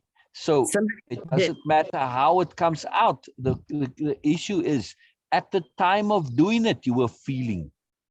Yeah. Well, there's somebody who follows me. They followed me for like 3 years now. But they messaged me yesterday and they said, you know, I have to thank you for something. And I was like, oh, what's that? And they said that they can consistently count on any time they need to sort something out or feel or think, that they will just go to my page and scroll through my pictures and posts and quote until they find the one that they feel is speaking to them. And they know that they can count on. There you go. Coming away with what it was they couldn't identify, what they couldn't feel. So this is your exercise with the drawing. It's not about what the hand does. It is about tuning into a feeling and feeling it strongly. And then whatever the hell it is, then you just let that feeling get expressed, right? That's Okay. it, represented. So that's it. It's at the time of doing it, you want that feeling to be felt really, really strongly. Okay. I just wrote that down, that I'm tuning into feeling. Yeah. Which is why my drawings suck, because they just, there's no feeling involved, you know, too much thinking. Too much thinking? Okay, well then, so you're gonna have to challenge yourself to do this. It's fine. No, I have a different skill, and I'm aware of my skill set, and it's fine, you know. Yeah. I'm not, I can work on it and I can learn this, and I will do more drawings as I go along. But Yeah. still, you have to appreciate, you know, I've developed different skills in my life. Yeah. So, and the feeling comes too when, for instance, that earnestness gets triggered, you know, so it comes in different ways. So yeah, with different skills, it's fine. You know, everybody's got different paths. So, hey, however it works out, you know, whatever works out. But I just want to be very clear. And when CJ too, don't draw what you think, draw what you feel. If you don't feel, don't draw. Yes. Same, don't write, don't sew, don't. In other words, the only time you are doing anything is when you feel it. That's your art. Your art is feeling, and you're putting it out there. You are manifesting or materializing your feeling, making it concrete. Whether it be in a poem, yes, sometimes in feelings I get the poem come through. My good poems, they really feel. So it's not okay. So honestly, right now, it just connected to me. It's not about my motivation, whether or not I have it. It's not so much about me limiting. It's about me limiting my feelings. Exactly. Damn. Exactly. The ability to say, oh, you know what do I feel about this, and to get inside yourself and have those feelings come out. That's a skill. That's just a focusing skill and an emphasis skill, right? So, you know, the artists who produce regularly are able to tap into their feelings and feel them, and then put it out there while they're doing it. Yes. Yes. Well, because emotions are energy, and you need to feel exactly energy. Exactly. I want to end on one more thing. Yes. Okay. To pay attention to what you feel when you're doing things like cooking. Yeah. Cooking is art also. Yeah. And if you're gonna be cooking and you're worrying about the rent and shit like this, don't do it. There you go. See, and that's something else that's holding me back, is that whole rent thing. You know, I'm kind of right. Okay. So, or beside that too, when you're making food for yourself, you may have feelings of guilt and concern. Is this going to make me fat? Whatever. Right. Shift that. Put intent of, this is food that's good for me. This is going to nourish the body. This is going to be absorbed, and you know, put everything positive into that. Yes. Okay. Yeah. So make your food an absolute materialization of you feeling. You're putting it in there, but this is now deliberately shaped feeling. Yes. Yeah. Yeah. It is. Oh my gosh. Oh, still, that is super huge, powerful. Exactly. You are super huge, powerful. I mean, that just that. Thank you, but that paying attention to. Yes. Feeling. Everything you do is art. Just paying attention to everything that I'm doing. Everything you do is art. Wow. So exactly. So you need to start paying attention to everything you're doing, precisely, because that's everything is art. That's a new level of mindfulness. It really is. Yes, exactly. So ask Donna about her art of vacuuming. Seriously, you know, whoa. I mean it very seriously. For Donna, vacuuming is a joy. It's a dance, very literally. Yes. Her intent when she's vacuuming is a profoundly joyful, magical, wonderful intent, right? It's an art. It's an art. Well, yes, I can. And something else just popped into my head that I made a connection. And I'm fighting with myself. It's like, is movement appropriate? And here's why. Because to me, when I am feeling my movements, when I'm feeling like just walking, anything that I do around the house, if I'm not holding myself stiff and rigid, then and I start to relax and really feel what I'm doing, it can become easily sexual for me, very Yes. easily. Yes. And I Yes. fight that. Yes. I resist Yes. it like nobody's Yes. business. Because then when I Yes. do, I start to feel Yes. sexual and sensual as a woman. Yes. Yes. Mm, And another reason I recommended the swing dancing, okay. because there is a innocence inherent in the sexuality of swing dancing. It's got a flirtiness to it, but it's very innocent. Yes. Okay. Yeah. It's not, yes, you enjoying male, female together, but it's like, you know, really when you look at it in its pure sense, it's like, do these people even know what sex is? Right. Right? So Right. it's male, female, but it doesn't have sex, even though there's a interaction between male and female, right? Okay. The intent in the movements in the dance, it's very, very innocent because it comes from a time when there was such innocence was prevalent. Yes. Okay. So this is an opportunity for you to express physically without it going into the sexualness of sexuality, right? Okay. But doesn't mean you can't be sexy or attractive or joyful in your body. You can, and that entire intent is precisely the celebration of the body without sexuality. It's Okay. inherent in the intent of swing, which is one of the reasons I so strongly recommend it. And probably one of the reasons why I like to see myself in an androgynous manner, because I don't want that It's a part. disassociation from that, precisely. Yeah. And at some point, we understand that androgyny in this sexuality is primitive. It's unevolved. Yep. Yep. Yeah. Oh, oh. Good Lord.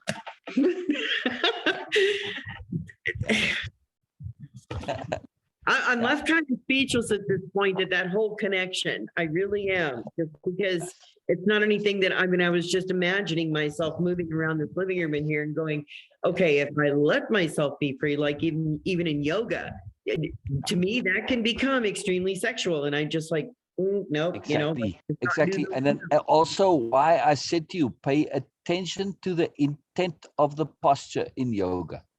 Okay. Now, if you're doing a modern variated yoga, it may not have those original, but like downward dog, for instance, the classic pose.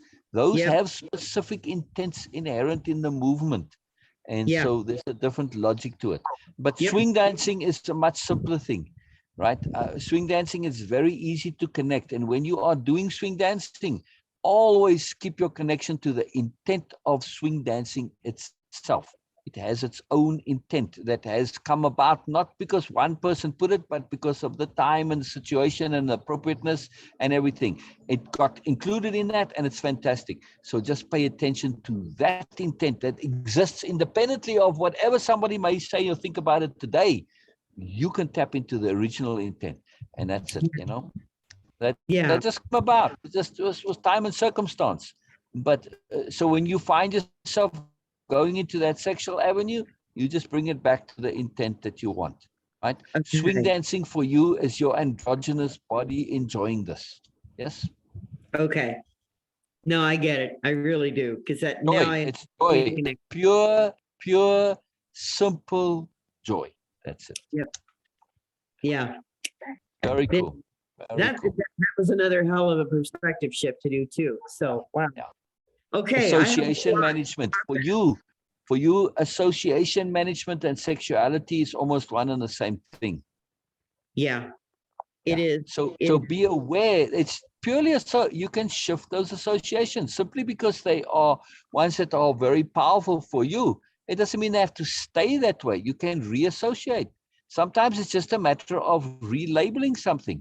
That's it. You change the label. It's now in a different category. It's as simple as that sometimes. It's as simple as that. Yep. See, and that's why I struggle with weight. That's why I'm struggling with movement, because to me, I'm equating it all to being, oh, sexual, sexy, sex, any of that. Yeah, I do. I But just, now when you think of the weight, think of it from a male perspective, which is, fuck no, I can't be this way. Sorry. This is just from a typical arrogant sort of male who's like, who's woken up suddenly, and you waking them up and say, what the fuck am I doing in this body? This is terrible. I want to be out. I don't want to be. And they just complaining and moaning and unhappy and bitching and moaning. And our guys bitch and moan, right? When they bitch and moan, it's a terrible thing, right? And yeah, they can't stand it, and they're doing everything they do to get out of it, right? So tap yeah. into that side Okay. of this male that you've now woken up into this body, and they're like, hell fuck no, I gotta change this, I gotta change. And they really determined, because they can't stand it. This is just like totally out of the question for them. It's unacceptable for them. Yep. Yeah. Yep. Use it. Very powerful. Very, very powerful. Yeah. God. One of these days, so we're going to have to just like sit down and go through all of these videos. 'Cause you do realize how much has come out of every single one of these. I know. Like, one session sometimes is enough for a lifetime. Absolutely. It feels that way. I know. No, I realize it. I'm aware of it, but it accumulates over time. So It be does. aware of it, that, and try and take it between sessions to say, can I, between this session and the next one, take this one concept and really apply it continuously. Okay, today we have a whole bunch of stuff, the art, but every time you think of weight, boom, you go into your male side and he gets all freaked out. Yeah. And that's it. When you're doing something, art, creativity, cooking, whatever, you think of being an artist and intent and bringing energy into reality. And that's it. So over time, these ways change, and you change. You become a different person. Yeah. Yes, absolutely. Okay, dear sir. I will talk to you soon. Marvelous. I'm going to be doing a live actually with somebody in about an hour's time. So. Oh, great. Okay. I'll be sure and listen in. Probably focused on self-love, interestingly enough. Oh, okay. I like that topic. Okay. All right. I will talk to you soon. Okay. Brilliant, All sure. right. Brilliant. Yeah. All right. Bye-bye. So